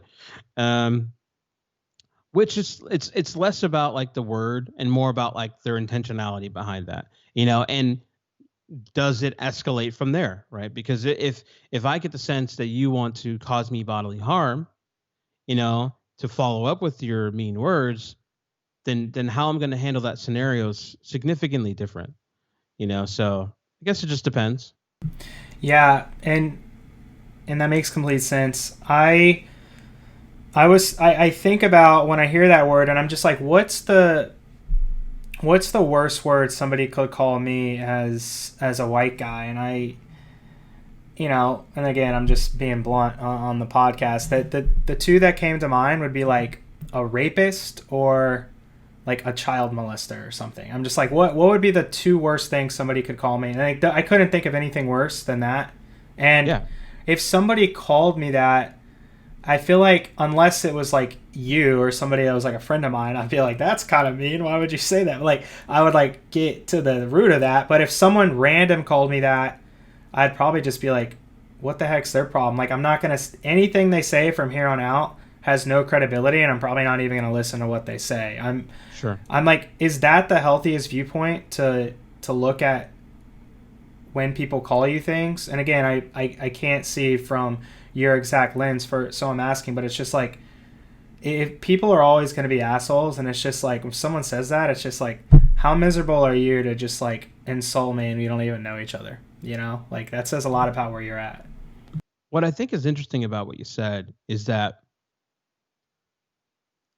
there isn't a word that I'm aware of in the human language that would describe you the same way that word would try to describe me. Does that make sense? There's no word that has the level of disdain and anger-filled, just hateful message. There's no word that is a match for that. And I think that's an interesting perspective there. Like, it's just, there's no word for it that would describe you the exact same way that you would describe me. Like, I've heard other, like, I don't, what's your background? Italian or something like that? What are people? Polish and Irish mostly. Polish and Irish. Yeah, man. Like, they would call, the words, but like, even those words don't carry the same, like, they just don't carry the same jab. And so, yeah, I agree with you. Rapist or molester would probably, like, that's probably the depth, but they're like a match for something. And that's weird because that's an action, not You know, that's something that you do that's harmful to people. Like that's like saying your existence is that harmful, you know, just based on the virtue of the color of your skin. So yeah, I mean, I probably wouldn't. Full transparency, someone asked me in a conversation the other day if they could use the word to describe a person inside of the scenario they wanted to talk to me about. And I said, no. Why would you need to do that? And on top of that, now that I know what you want to say, I have a sense of like how you feel about what you're trying to tell me. But like, I'm capable enough to just say like, hey man, like we don't really need to use these kind of descriptors to talk about people in a conversation, even if you have something specific you want to point out. You know, I'm adult enough to say that and still have a conversation that lasted another hour beyond that. You know, so I don't know. Honestly, go ahead. I was going to say, I do agree, and that makes sense that the intentions mean a lot. I mean, what are your thoughts on, it's kind of a silly question, but I'm just curious, like a white guy like me, if we were just listening to a song that said it, or maybe I was reading a book or I was quoting somebody or something like that, like would you be like more accepting of that as long as it wasn't, the intentions behind it weren't derogatory? And I'm just your personal opinion on that. I mean, my personal opinion is it's just not worth it to you. The upside for using is so low. You know, there's no real, like you could read through a whatever and you can go through a song, but like the consequence of potentially upsetting someone that you care about, you know, using it, it's just like, I don't see the upside. I really don't. Even if you're reading it or describing it or whatevering in a song, like I wouldn't be personally bothered by it, but there's really no upside to even having it be a part of whatever you're doing, to be fair, you know, because it just means so much to so many people. Like Yeah. You got to get like the history behind it, which is like, that's where all the things come from, all the trauma that's carried over. Like you said, this stuff isn't that old, man. Like I've been going, like I was saying earlier, like through a personal journey through like my own genealogy, and you know I'm already back to the 1800s, you know, with certain things and certain people. And when you look at it in terms of like timeline, if we were to look at two really old people, let's say they were 90 years old a piece, we're 180 years back. And so a lot of the things that we would be talking about, they're really just not that long ago, dog. They're really, really not. And so a lot of the trauma that carries over from the things that have happened in the past are still really relevant for people today, you know, and it's just not, for me, it's just, there's no upside. You know what I mean? That portion of it makes sense. Just the upside isn't there. I guess the personal development side of me is just like, and again, this is where I haven't lived in your shoes, so I don't know. But I mean, again, I would just be like, if anybody were to like say like the worst word I can think of, and it's just like I just like have to just like brush it off. So I guess I'm just curious, like why, because it's just a sound I'm making with my mouth, you know? And well, maybe, right? I mean, again, I'm not, and I don't ever, to be clear, like I don't ever use the word. I do my best to always be respectful with whoever I'm around with anything. I'm more just getting to the root. Like this was, again, a primary motivation for me to start this podcast was just have conversations that I feel like normally people don't have. And I know white people are thinking it all across the country. It's just like, why? I get it. And like, and if we were hanging out, never in a million years would I like ever like call you probably any bad name, you know, but it's just why, I don't know. It's like the one word in our dictionary. I feel like now that like we can't say as a society, and I'm not saying it's wrong. I guess I'm just trying to get to the root, right? It's why is that, you know? I mean, if we're fair, certain words carry a different type of energy. Yeah. And when we're talking about words and we're talking about how we put them together with sounds and mouths and things like that, we're really talking about frequencies and vibrations. But frequencies and vibrations carry energy. They're actually the thing that carries energy. So it's not that you can't be harmful with your words. You can be extremely destructive with your words. You can also be really creative with your words. Words decide so much in our world and how we experience it that it's incredible. Your name is Jeremy because someone gave you that name. They put it together with a word, and I'm sure that it has a meaning. I don't know what that is. But like, the power of our words is like incredible. There was some point that you said, I'm going to be an entrepreneur. I'm going to build a business. I want to become a millionaire. I want to drive a Tesla. Like, whatever you used those words to create has created the life that you experience. Now, we really have to get, like, there's a reason why they call it spelling in our language. It's because literally the words and energy and ideas that you're using to conjure this thing forward is a spell. You're creating what that is, right? You are spelling. And that's why I say we have to be really conscious of how we use words, because they do create for people who they are. And using the word that you were talking about, right, the N word, the reason why it's so destructive is because it is spelling for people the pain of the past with their very existence, of the lowest thing that they can possibly think of in the English language, right? It's married with all of the traumas. And so that's why it's so destructive. So even to be fair, like if I have conversations with people that look just like me and they deploy those words, I'm just as aware from a heightened sense of how it feels from an energy perspective, and it doesn't resonate, right? Because I personally don't resonate with being the lowest form of anything that anyone could express me as, right? I don't personally resonate with that. And so as a copper color skinned Aborigine native here, I think that we have to be really, really careful with how we talk about each other and how we describe everything in our music, in our language, from our views and our perspectives, but words create everything is really what I'm trying to say. At some point someone said, this computer in front of me is an apple. This is a microphone. Everything else that is formed after that, after they started driving energy toward what those things are going to be, has brought it into existence. And so that's why I'm also very careful about, like, you'll hear like words like, in regards to race, you'll hear words like, hey, white supremacy and things like that. And those types of descriptors are organized in a particular way so that you can use language to say, by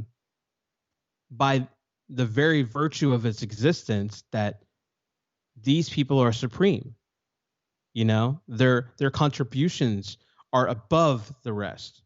And by virtue of even using the word to describe them as beings, you are saying that their contributions and their existence is supreme, right? This is why we have to be really careful about how we use our words. Not that there aren't extraordinary people of all different colors, white, brown, crispy, whatever. But how we describe them is how we paint who they are in our existence. Absolutely. I've never heard crispy before. I'm trying to... I never heard crispy before. Yeah. I'm just saying it doesn't matter where you come from. How we describe people, like if you say that these people are lesser than the value of a human being, that's where things get really dicey. I agree with that. And again, I appreciate you chatting through some of this stuff. And it's just, it's again, things that as a white male, like I want to do my best to understand perspective. And I'm sure every white person at some point, has had thoughts about like the N-word, and I it comes up in conversation sometimes, and I'm just like, I'm glad we got to chat through that, because it helps me understand. I do agree. What were you about to say? I was going to say, what kind of conversations do you think that most white people have about the N-word? I mean, again, full transparency, and it's not something that comes up all the time, but just over the years, it's just like, when it does, why are certain words off limits? It's more of a lack of, this is a typical American reaction. It's more of a lack of trying to get to the root of why it's super offensive. More just like, why can't I say something? I don't like being told I can't say something. That's an American thing, right? My freedom, like my choice, like such an American. So that's a lot of times what comes up is like, why are certain words like off limits? And as white people, we do our best to navigate that. And a common part of the question is, or common part of the discussion is what you just went through, the history of it and things of that nature. But I've always just I've never asked a black man before about really this specific subject. No, I'm the perfect person to ask. No, I mean I'm glad we got the chat through, because I was kind of nervous bringing it up, and people listen and maybe like, man, that's a weird question to ask. And like, but this is why what I think is so important. Like, everything should be willing to have a conversation, because it genuinely came from a place of curiosity, and it's something that's been on my mind for years, man. And I'm just like, why is this? You need more black friends, bro. You need more black friends. That's sort of... I do have quite a bit of, like, let's just say, non-white friends. I have a pretty diverse friends group. It's just I've never sat down and asked about the N-word before. It's just I've been even maybe scared to bring something like that up, and that's what it's a simple thing to discuss, but I think it's powerful, and it was helpful for me. So thank you for chatting about that. Well, to be fair, things are made more difficult in regards to that, because the word's been used in like a lot of music, right? Like a lot of black people have used the word to attempt to change the energy of it, and what the intentions were, and relate to each other as this or whatever. Here's an interesting view, right? By the way, I just want to touch on that. That's also something that's come up in conversations, is why can the word be used in music, and black people call each other that and stuff like that. And I'm curious, and you may have been about to dive into that, but I'm curious to your thoughts. Yeah, great question. I have my own views on it, but what I've heard from many people is that their intentionality is to take this harmful thing that was used as an attack and use it as something has been disempowered, like disempowering the trauma and the pain that the word carries, right? For most people. And to a degree, I get where they're intending to go with that. And as of late, like I said, I've been like researching a lot of different things. And one thing that I find really, really interesting, and I don't know that this is true or not, so I'll just put that as a disclaimer, but I do think it's connected. This country has old roots, right? Europeans really didn't start coming here until like the 1600s, but people that look like me were here long before that, right? And that's what a lot of people don't know, is not everyone that is brown is from Africa. That's a really, really key thing for people to understand. Not everyone that's brown is from Africa, though there are plenty of Africans here and people that come from that. Not everyone does. And there are plenty of natives to this land that look just like me. And, I had to go through my own personal discovery about stuff like that. And the reason why I bring that up, right, is because they used to call North America, Canada, and South America all combined Turtle Island. And so the people that were natives of this island would be called the Niji of Turtle Island. And so I believe that the words has been kind of bastardized and revised in a way to take what that was supposed to mean originally into something harmful, that was been put in language in a different way. So I think that that's connected. And it actually means brother. So I don't think that most people that are using the word today, the revised version of it, know that, right? But I think the intentionality was to create that, and it's interesting that would be kind of the loop around. I didn't know that. Wow. Well, again, thanks for diving into that one. I'm actually like a little bit of sweat. I feel that I'm like, man, that was an interesting topic. But I'm glad I built up. Maybe it seems simple to you, but I had to build up a lot of courage. I was like, man, is LeSean gonna be super upset about this question? No, man, we can talk about anything, brother. I told you that. We could talk about anything. Cool, man. I know, obviously, you and Carrie are married. You both are awesome. You touched on a little bit earlier. You're in an interracial marriage, which one of the first statements I made to start off the podcast was, I feel like we're coming a long way, and the far from perfect and always room to grow, right? But I feel that the interracial marriage stats support how far we've come, right? I mean, we've never had as many interracial marriages as we do now. I think, I wouldn't be surprised if I, was interracial married at some point. A lot of women I've dated have been Hispanic, I'm curious, curious what that's been like for you. What are some challenges that you've had with that?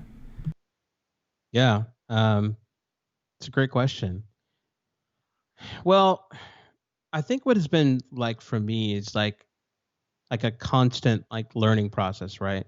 Because we really come from two different worlds. Like me and her, we just come from two different worlds, and it's a constant learning process of me understanding how she sees things, how she experiences them, and for her, same thing. A lot of the things that she had experienced with me are jarring. They didn't exist for her at all.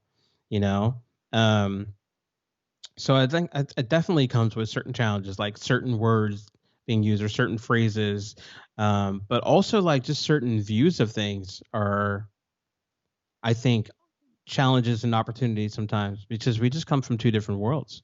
Yeah, it is interesting, and I do think that interracial relationships are, to a degree, as we move forward, going to be really important for people to have, both intimate and just period, right? Having interracial friendships and relationships and all that kind of stuff, right? Because then we can really start to understand each other in a lot of different ways. But yeah, my wife does not want to drive through the South with me driving the car. Just to put it in perspective, there were a couple times where we went on a road trip and drove to California, and literally when we get to the South, she's like, listen, please let me drive. Just go lay down in the back or something. She doesn't even want to she doesn't want to give people the experience that we are a target for them to try to harm. You know what I mean? Almost to the point where she's just it is unsafe to be interracial in the South. And that's a really interesting thing, right? Because I grew up in Pennsylvania, and my family is incredibly diverse. Like I said, I told you about my grandfather and my grandmother. Well, my grandfather, when he got his second marriage, his second wife was white. And so he ended up having an interracial kid. And then she also had a son from her prior marriage, which was white. So now I have two uncles, one that's mixed and one that is just 100% white, and I lived with them for a short time when I was younger, so it was never really like so one grandma was brown, the other one was white, and I never had anything about that going on with me. Like, this was a strange thing. And so my family has always been really diverse in that way. Lots of mixed kids, of all kinds of different things. And nobody really cares about that, right? But her family is like the polar opposite. Like her matter of fact, when we started dating, she didn't even know if her dad was racist or not. She had to ask his wife. She was like, is he, I'm dating a black guy now. Is he going to be okay with that? Is that a thing? Which is what says a lot about like our own personal evolution, right? Because they used to be Republican. They're no longer Republican. They're not aligned with the views. And like, I think to a degree that my role in their life and the relationship that we've been able to build has really changed how they perceive certain things, which has changed what's important to them.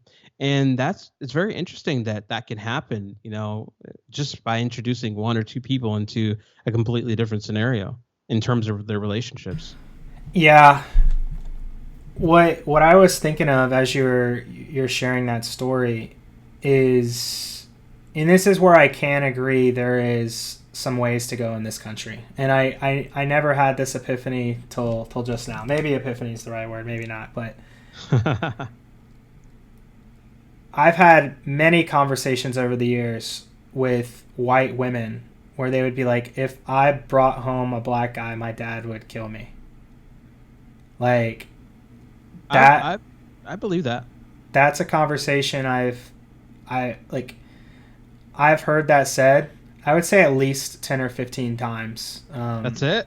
I mean, that's just directly telling me with people. I mean, most of my friend, like, again, you've met a lot of my friends. It's not something I would say I would hear constantly and directly within my friend group, just kind of over the years in conversations.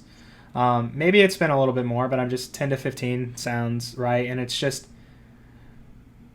that. You're not lying.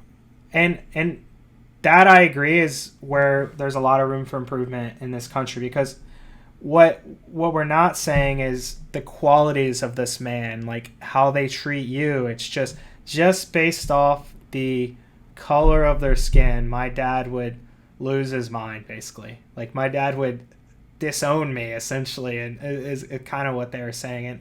And I had an experience like that. Really? I did when I was in high school. My girlfriend was Italian, and we were together for a number of years, and she just she wouldn't let her family know that she was even in anything, for one. She was like, oh, my dad's going to kill me. And I kind of thought that was like more of an exaggeration, right? She's alive, so maybe it was, but like, but I did at one point take her on a date, and went to go drop her off at home, and she got home a little later, and I guess he had discovered who this person was that she was like spending time with, and freaked out. Like, literally went in his car, put a pistol to my face, like wanting to blow my head off. Shit. Literally. And what makes that even more interesting is that this person was a pastor. It wasn't like some just, it was an interesting experience. So to add more context to that, right, is because that was like my first interactions with him. Like, this dude wants to shoot me in the face because I'm dating this lady, like, you know what I mean? His daughter or whatever. And she had a lot of problems from that point on. But one particular problem that really, one time that really stood out to me, not that didn't, like that really stood out to me, was that I had, like, I enlisted in the Marine Corps, and I was coming back to visit at one point. And when I came back to visit, I came to pick her up and go hang out or whatever. And literally, her dad wanted to like disown her, took all of her clothes, doused it in gasoline, lit it on fire, pushed her down the steps to go out, kicked her out, and the whole thing. Like, she went to the hospital with ears bleeding. And like his hatred for my existence just being brown was just so palpable for him, so real. And it's really interesting that you would, bring up the point of like, what about their attributes? What about how they treat you? And what about, how they get your back and all these kinds of things? What about what kind of person they are? What kind of, what kind of contributions are they making in their life? And by that point, I'd done some things. I was young, but like I was already in the Marine Corps. I had my own place, I had my own car. I'm working my way up through society or whatever. It was just a really crazy thing, man. Really, really crazy. And I'm like, and you would think that was like the first interaction like that, but man, it's more common than you think. I mean, and also interracial dating stuff, really not that old. Like in Alabama, it was illegal to be interracially married in the 2000s. Are you sure it's that recent? I know it's recent, but 2000s recent? 2000s recent, and I know that because my now wife was there getting information about that the whole thing. Like, so like, yeah, it's crazy. So yeah, race things that we are moving forward with a lot of different things, we got a long way to go, dog. One thing that says a lot about parents too, and this is we could probably have a whole nother podcast about parents, but I see so often people live their lives based on how they think their parents are going to think of them, and that just holds us back. Like the way the Superior Man talks about that. One of the rules in that book is live as if your father was dead, because so many people live their lives based on what they think their father or their parents are going to think of something.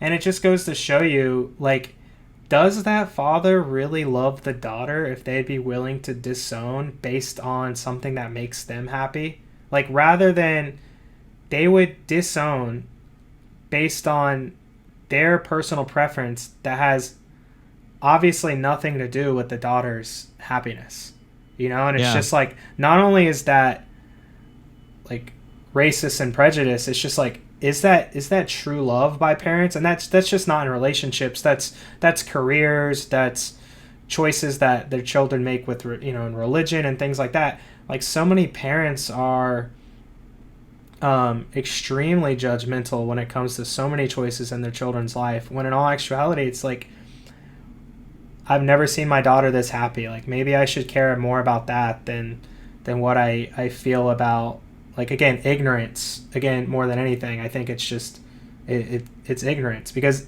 the question wasn't, how is he treating you? How's the relationship been? How do you feel about the relationship? It just automatically went to disown and I don't like this guy.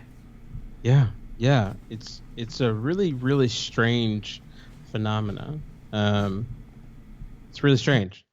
What I do think is interesting about my personal upbringing is that I didn't know my dad until I was 25. And so his perspectives on whatever weren't relevant for me. Also, my mom was there and her perspectives weren't relevant for me either. So I think it's just how I function. You know what I mean? I just made my choices, and, I wasn't really, attached to what anyone thought about them. And I did my best to make good choices for me. And I think that energy that I had about my own life definitely carries over to, what I see with my kids, so that's good, because I'm not interested in crafting them into who I think that they should be. And I'm not interested in deciding for them what choices are best for them. That's not a part of my game here. And to be fair, I used to think that when you got to your 30s and 40s and 50s and 60s that you knew what you were talking about. But, as I'm approaching 40, and I don't know shit. I know some things from my own personal experience, but there's a lot of things that I'm missing. There are blind spots all over the place. Yeah. And there are a lot of things that I have discovered, but there are a lot of things that are completely not missing my radar. And I think that that's true for a lot of people, even when you get of age. And that's actually interesting too for me. For when I like I said, I met my dad when I was 25, but when I met him, I recognized very quickly that this guy is just a guy trying to do the right things in his life, get through his life, and he doesn't necessarily have the answers of how I should be living mine, you know. And so it came with a lot of like compassion and understanding, and it created, I think, the groundwork of being able to build an incredible relationship. Yeah, I'm just curious kind of where that's going to develop. And I do feel, and again, correct me if you feel differently, but, and I hear this a lot, and I'm not saying it's the exact solution, but I think generation after generation, you know, people around our age are a little bit more diverse with their friends group than maybe our parents were, and then they were a little bit more diverse with their friends group than their parents, and so on and so forth. And I feel like our children are going to be more diverse, and I just feel so much of this is, and although it may not be what people want to hear, it's generational, you know. And there's so much we can do at a national policy level, but it really comes down to just generations. And like, because think about an 80-year-old white woman that has certain views about, you know, black people, right? There's nothing that's going to change their mind. Almost nothing. Like I like say 99% chance they're probably not going to change their viewpoints before they die. But if that same woman, when she was a child, was raised with a diverse group of friends, like the viewpoints she generated up until the point she's 80 would probably be vastly different. So, and talk about, I know you talked about parenting. I can't remember what book I was just reading, and it said parenting actually has such little effect on decisions that kids make in their lives. It's more their peer and friend group, because kids end up like, even if Elon Musk was your father, eventually be like, shut up, dad, you don't know anything. Like, kids, right? And like, you're starting your own business, you'd be like, dad, you just don't understand. And Elon could be like, literally, I'm like one of the wealthiest people in the world, I'm a great entrepreneur. And I'd be like, dad, you don't understand what I'm dealing with. Like, we create this proximity bias with our parents, where I feel like we view their advice, even if they're giving us the best advice in the world, we view it with a grain of salt, and we more are influenced by our peers. And not saying that parents can't lay a solid foundation, and obviously different parents influence kids in different ways, but our peers are what really influences us. And to your point about we don't know anything in our 30s, 40s, and 50s, because I just turned 30. One of the biggest things when I was young that gave me confidence to be successful in business is I met these people that were financially successful, right? So I looked at them coming from a low-income background in the woods of Ocala. I'm just like, oh my God, these guys are so smart. I want to model them. I want to look like them. And I realized just how dumb they actually were. So I was like, if they can do it, I can sure do it, right? Yeah. Like if they're this successful and they're this dumb and doing this many dumb things, and I just still constantly see that until I finally realized, like, I am the dumb guy now that I used to just look and be like, how is that guy so dumb? You know, like we're, you know what I mean? None of us have it really figured out. It's just putting your head in the right spot and moving forward. I'm curious too. And you mentioned your kids. Just say a black or Hispanic kid in 2020 in the United States. Do you believe they have equal opportunity to be successful than to a white person in 2020? Well, I guess it just depends on what you mean by equal opportunity, right? So if we're talking about in the traditional sense, I still think that there are things in place and obstacles that make that more challenging, right?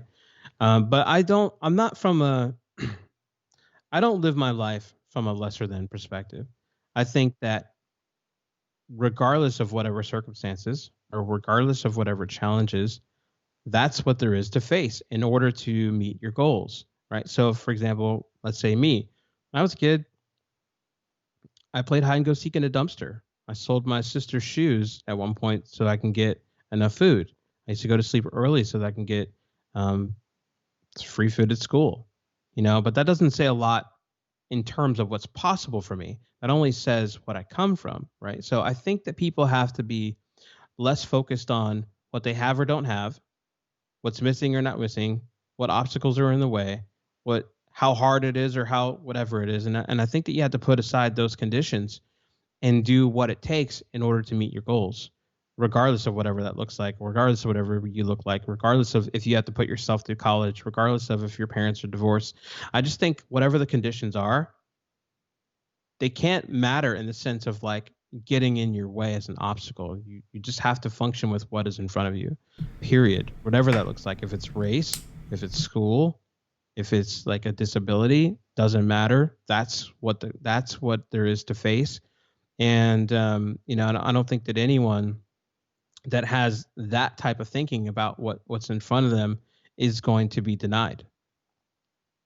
Yeah, and I agree completely. You can look at where you came from, and acknowledging history and letting history, whether it's past history or your childhood, short term, long term, acknowledging it and letting it define you, I think are two different things.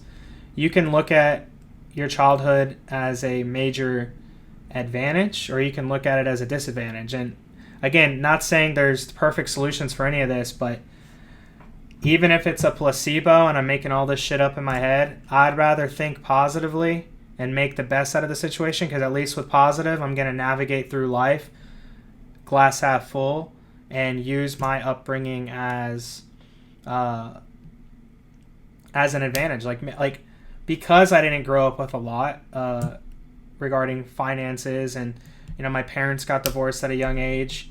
Now I'm like, because of that experience, I know the value of a dollar more. I feel like I'm going to be able to provide for my family in ways that I didn't get because of my experience. So not saying that that's the perfect way for everybody, but it works for me, and I would rather navigate through life looking at it as some level of an advantage. And again, obviously some people in this country start at second base, some start at first base, some start at home plate. But I do believe, and again, we're far from perfect, but I do believe we are at a point where anybody can reach home plate with the right guidance, with the right relationships, with the right work ethic.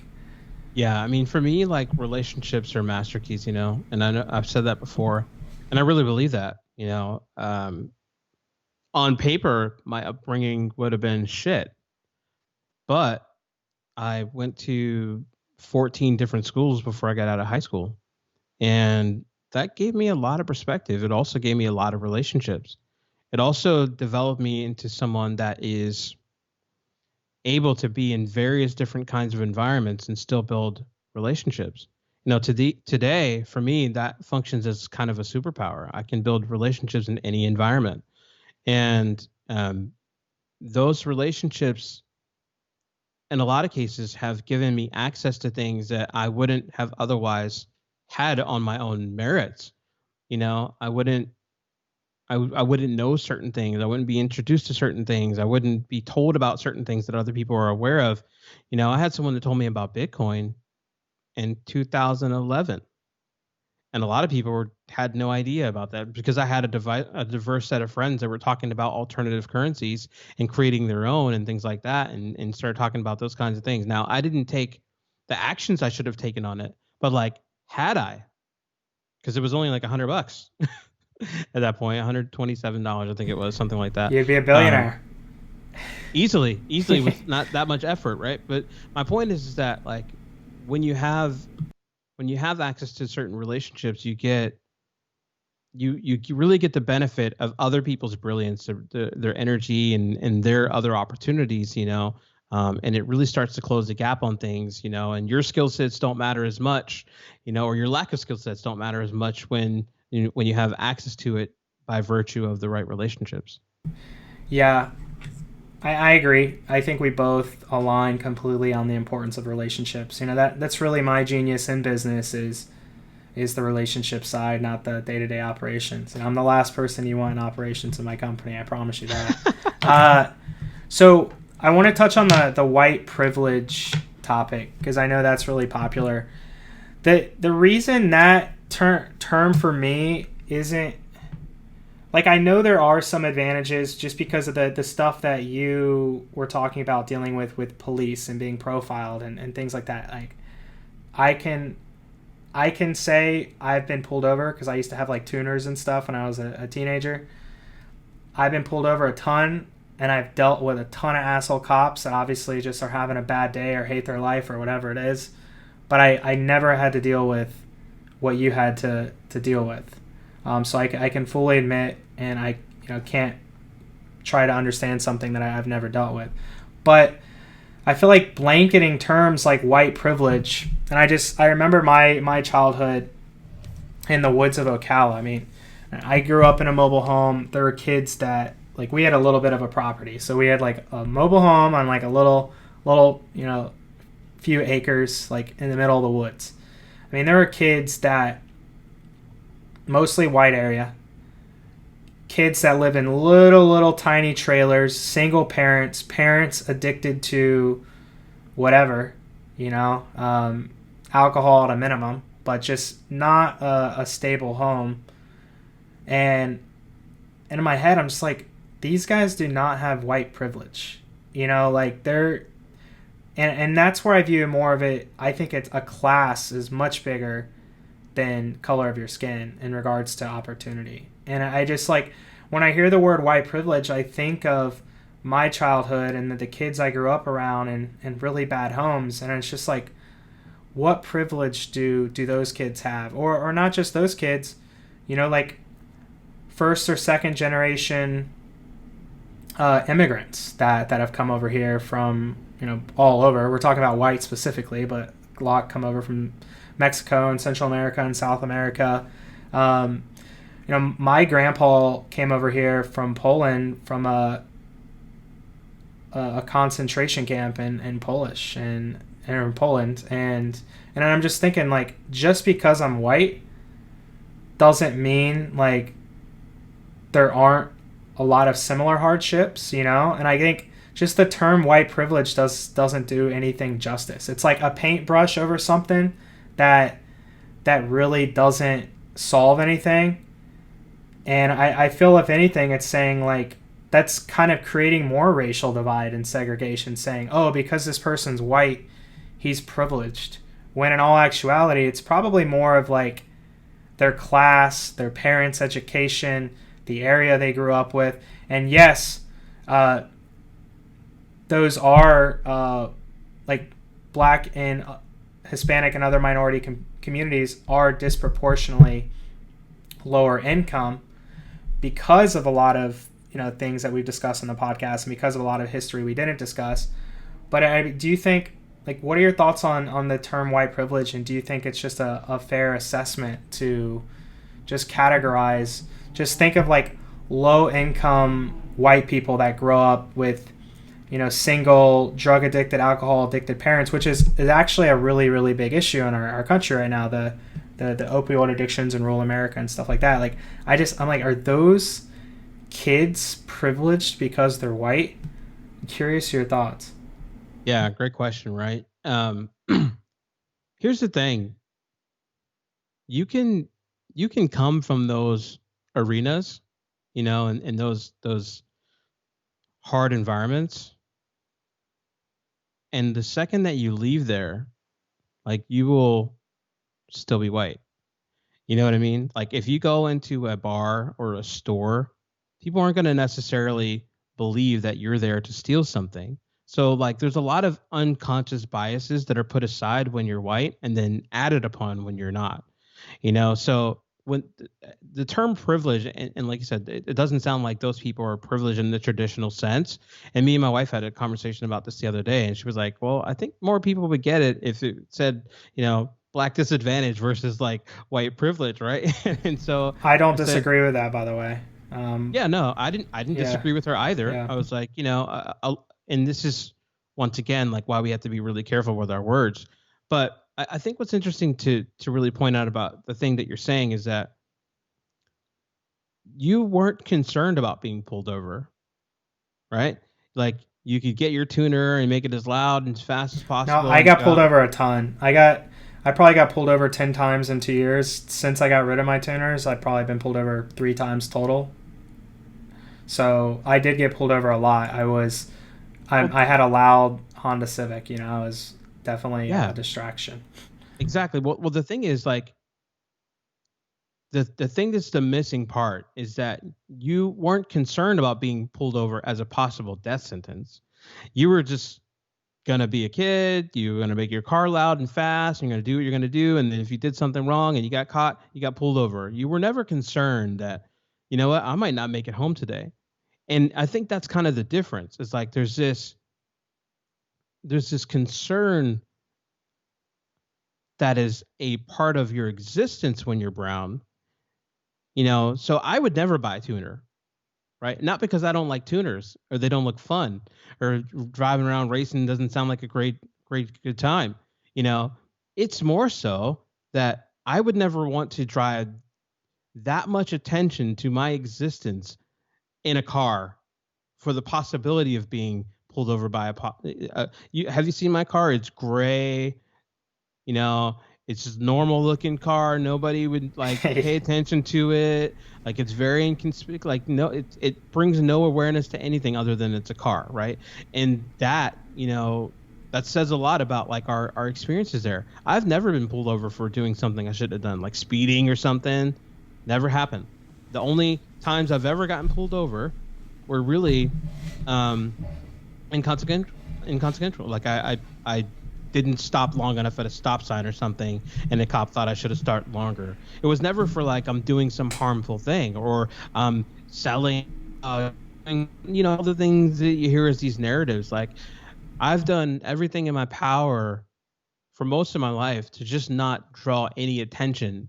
So that's where the privileges are kind of hidden. They don't stop with like not being concerned that if you get pulled over, that you're a thing. There are a lot of things that when you cross over into like more of your adult life, when you're trying to get a job or something that, people get, if you go on an interview and I go on an interview, like I would need to be vastly more capable. Now, in a lot of regards, first of all, me and you aren't going on interviews, we're entrepreneurs, but like, let's say we were going for jobs or something, right?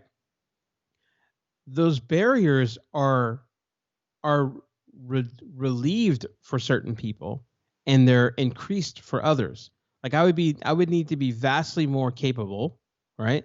And it's just the playing fields aren't even, and that's where the privilege comes from. Once again, I don't really care about who's privileged or not.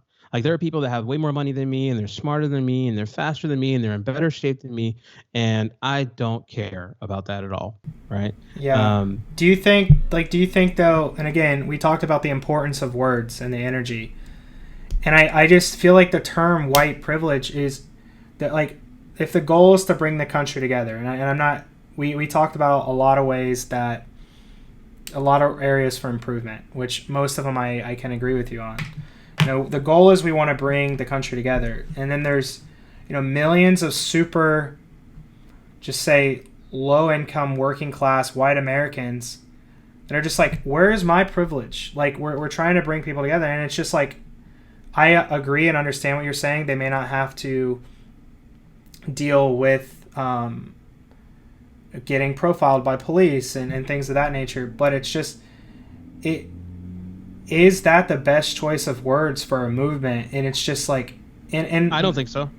And that, again, like defund the police. We're like the Democratic Party has to be the worst marketing organization, like so defund the police. So yeah. And then white privilege. It's just like, what privilege? Like, whether just and that and the term white privilege, just like white supremacy you mentioned earlier, now it's just such a blanket term that everybody uses. Like, I was in a really somewhat heated conversation with a female friend of mine who's Korean, and I wasn't understanding her viewpoint, and she's like, it's because my white privilege, I don't get what she's trying to say. And it's just like, now that term is just thrown around on top of everything, and I just feel like that's where, if we don't agree, it's white privilege, it's white supremacy, you're racist. So anyway, I don't think it's helpful. I'll say that. Yeah.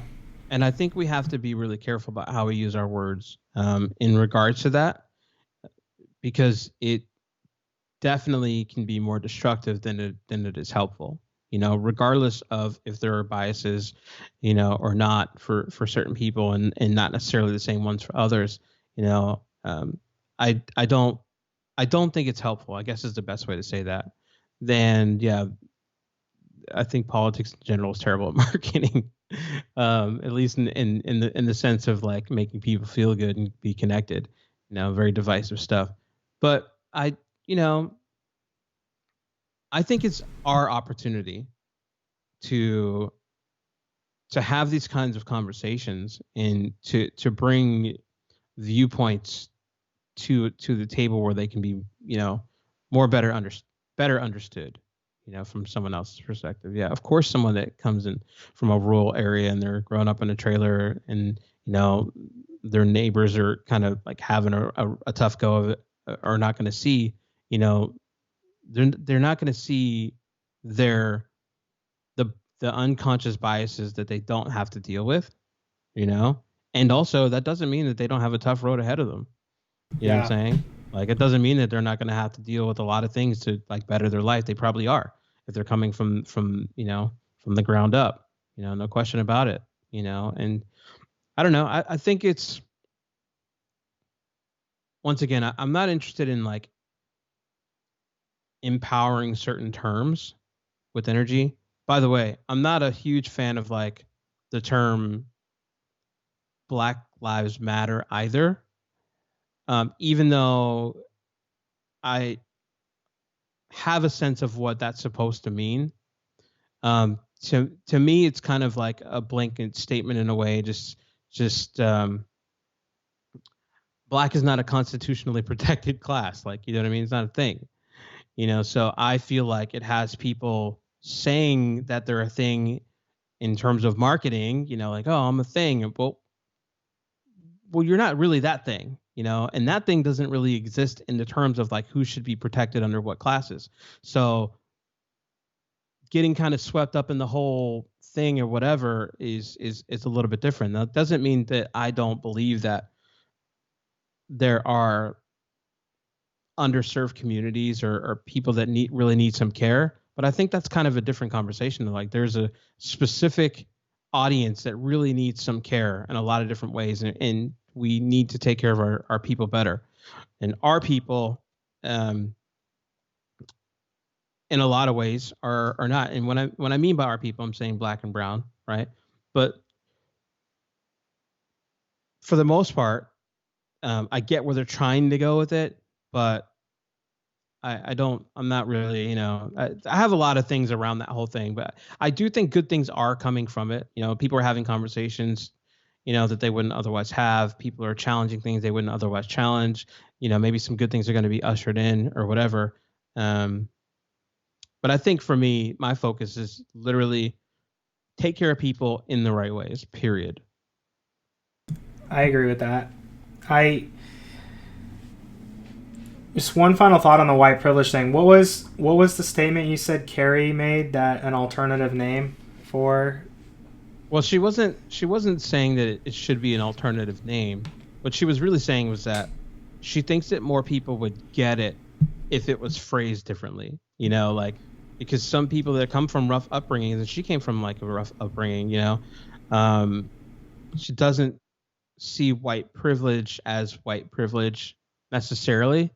And she was just saying, like, if people said, hey, this is Black disadvantage, like people were having a really hard go of things and we need to do something about that, That's a different perspective than, you know, all the great things that people think that they have or don't have based on their own merits or not.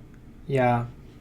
I would agree with that. I mean, I think messaging is everything, and I can say for me, like I completely understand like a lot of the stuff you've talked about in this conversation, and I think we should continue having conversations and work together as a society to solve a lot of those problems, because it is silly that in 2020 people are you know, it's one thing I think to just say stuff and be an asshole, and it's another thing to take action and use physical force. And you know, the fact that anybody would be treated differently because of race, religion, really anything, is in a violent way especially, is insane to me.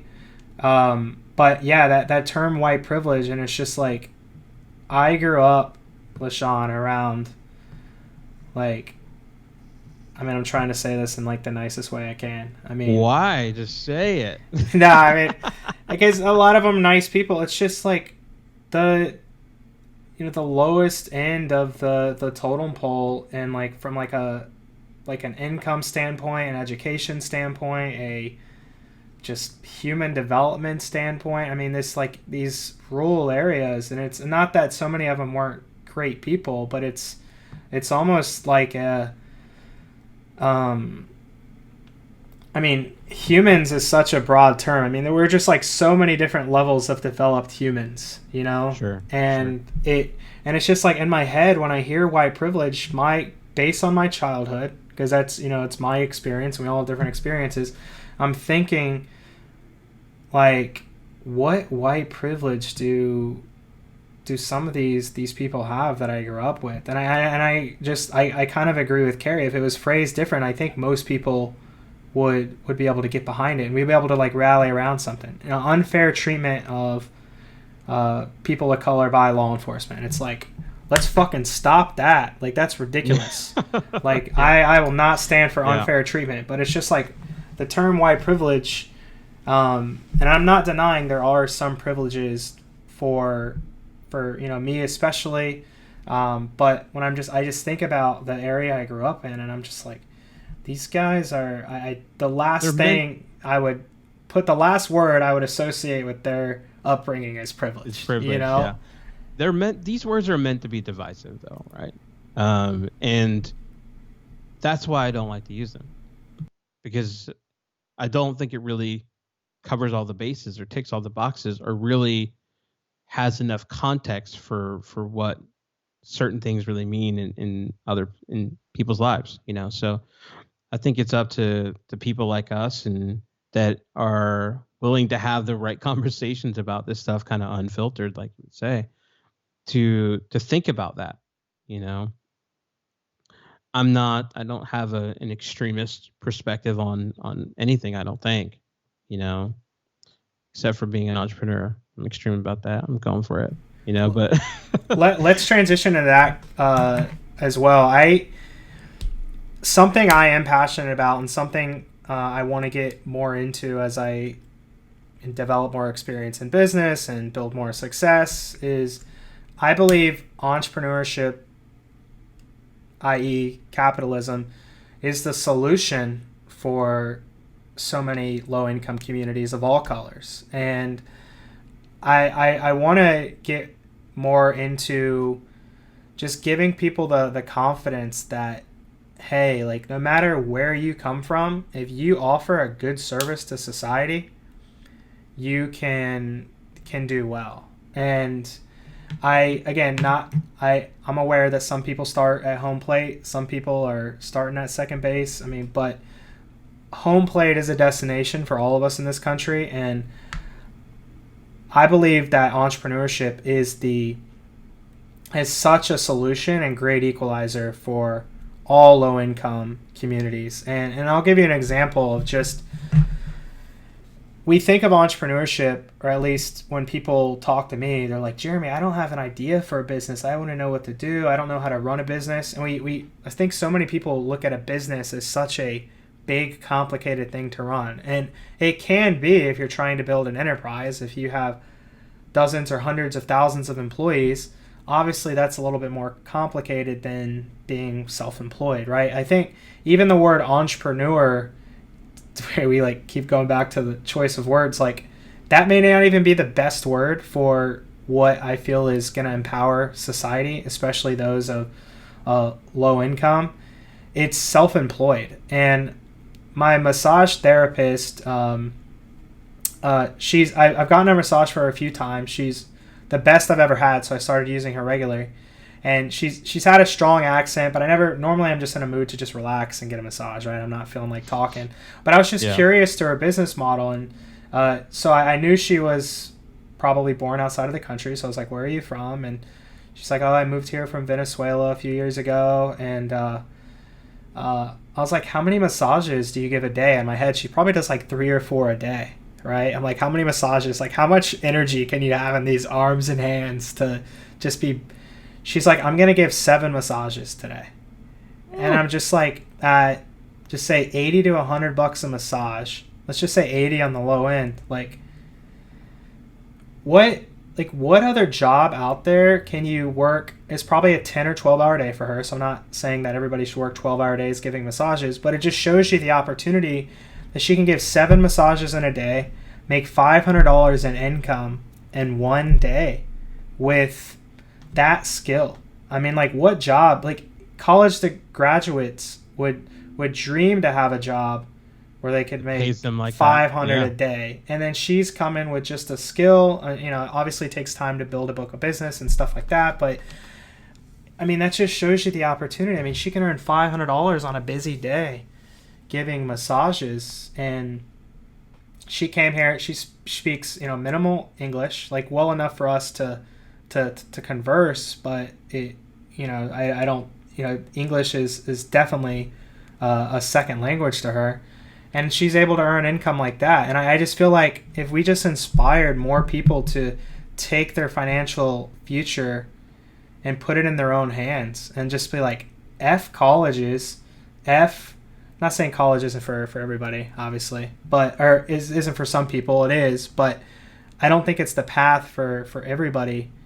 And we can come up with 100 trades, whether it's massages, cleaning houses, mowing lawns. I mean, being self-employed, working for yourself, no employees, that's the way out. That's the way out. And I feel especially strongly about that in minority communities. It's like, don't rely on the government to just come up with a program that's going to help you. It's just like, put your financial future in like your own control. I'm curious to your thoughts on that and how we can start empowering more communities to take that path rather than just feel like they're stuck or feel like they have to go to college.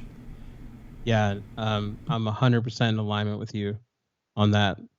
I just feel like, to me, it's really all about like being able to create your own path, and it's been the most exciting journey for me, I think, in my life. It is creating something that allows me to have that type of freedom and, decide what I'm going to do with my days and decide who I'm going to be doing anything with and, how much energy I'm going to put into those things.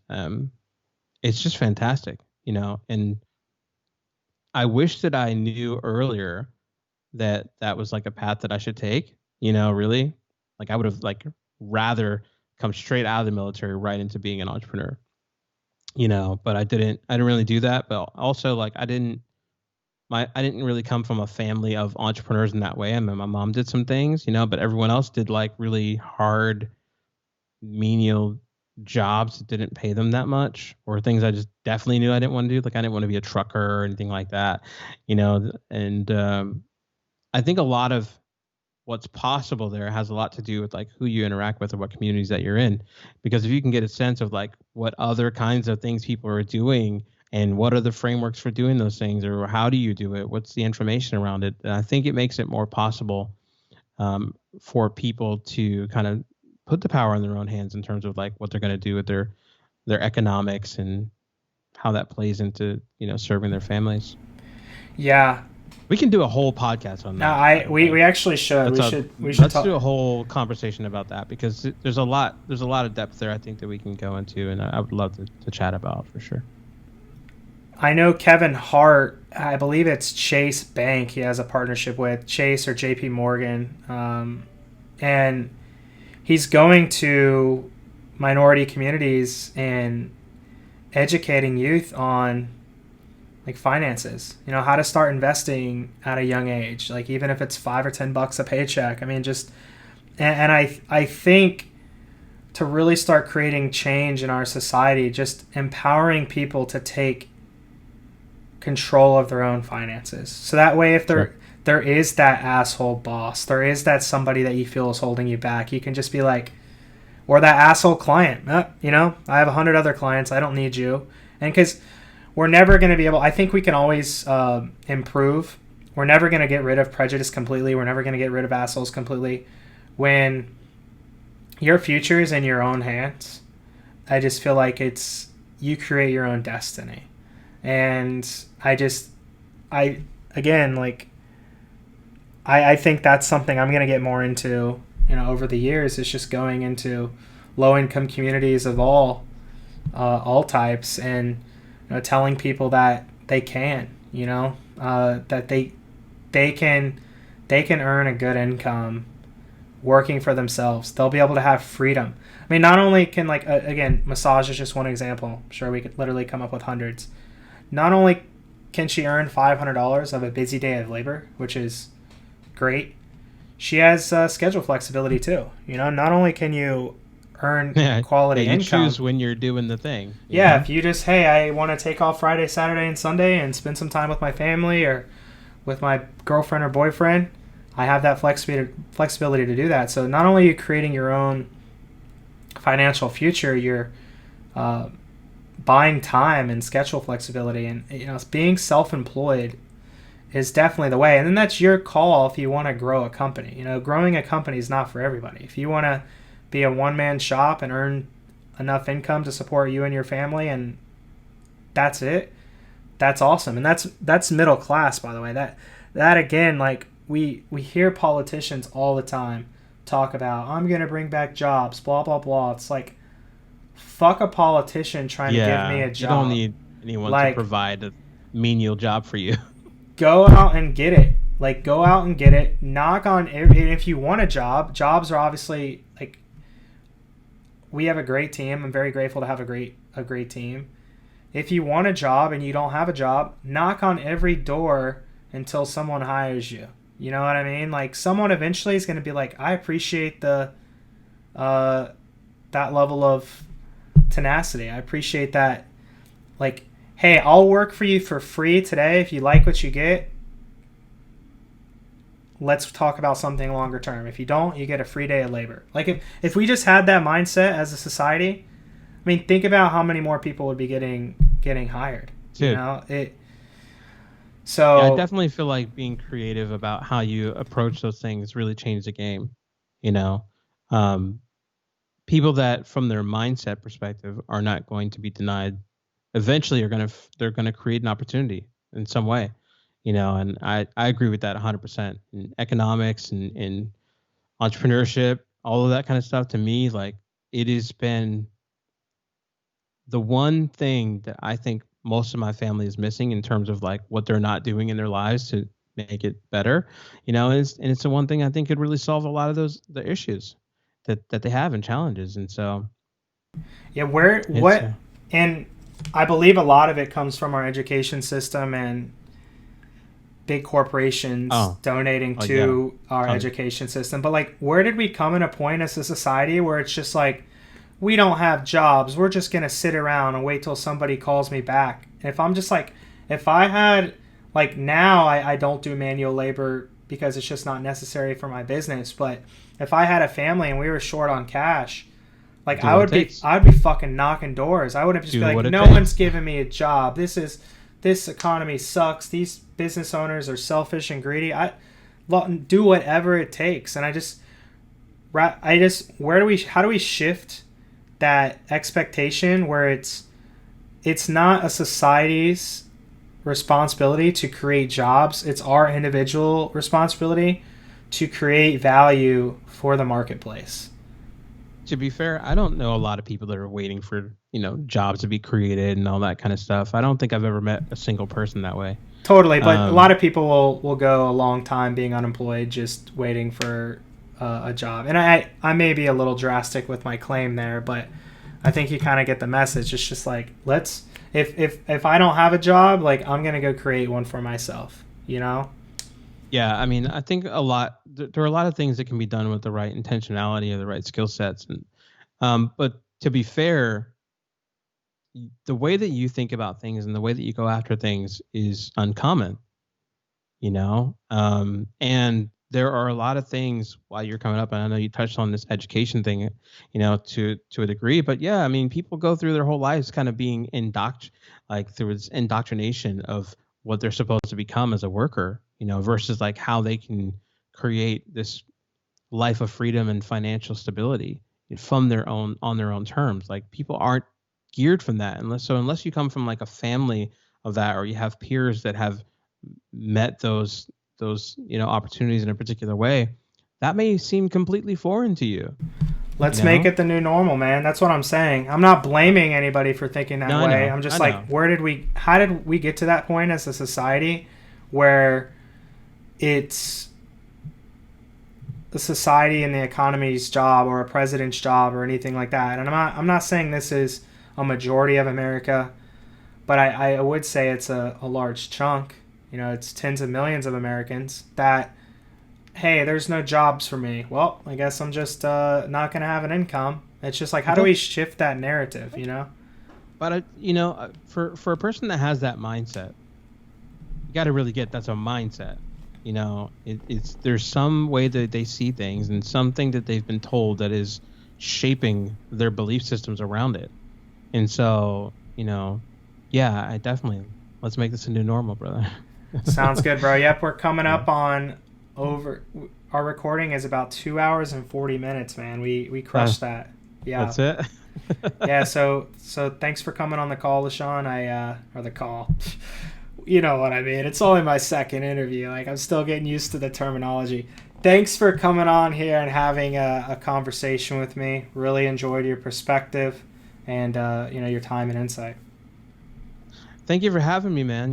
I love these kinds of conversations because I believe that they are going to have people grow. I feel like I grow a little bit more every time that I have these conversations. I learn a little bit more. I hear different perspectives, and thanks for the opportunity to share mine. Absolutely. Thanks, brother. Thank you for listening to Openly Outspoken with Jeremy Adams. Make sure to subscribe to the show if you haven't already. Additionally, if you'd like to connect with Jeremy, follow him on Instagram at Mr. Jeremy C. Adams.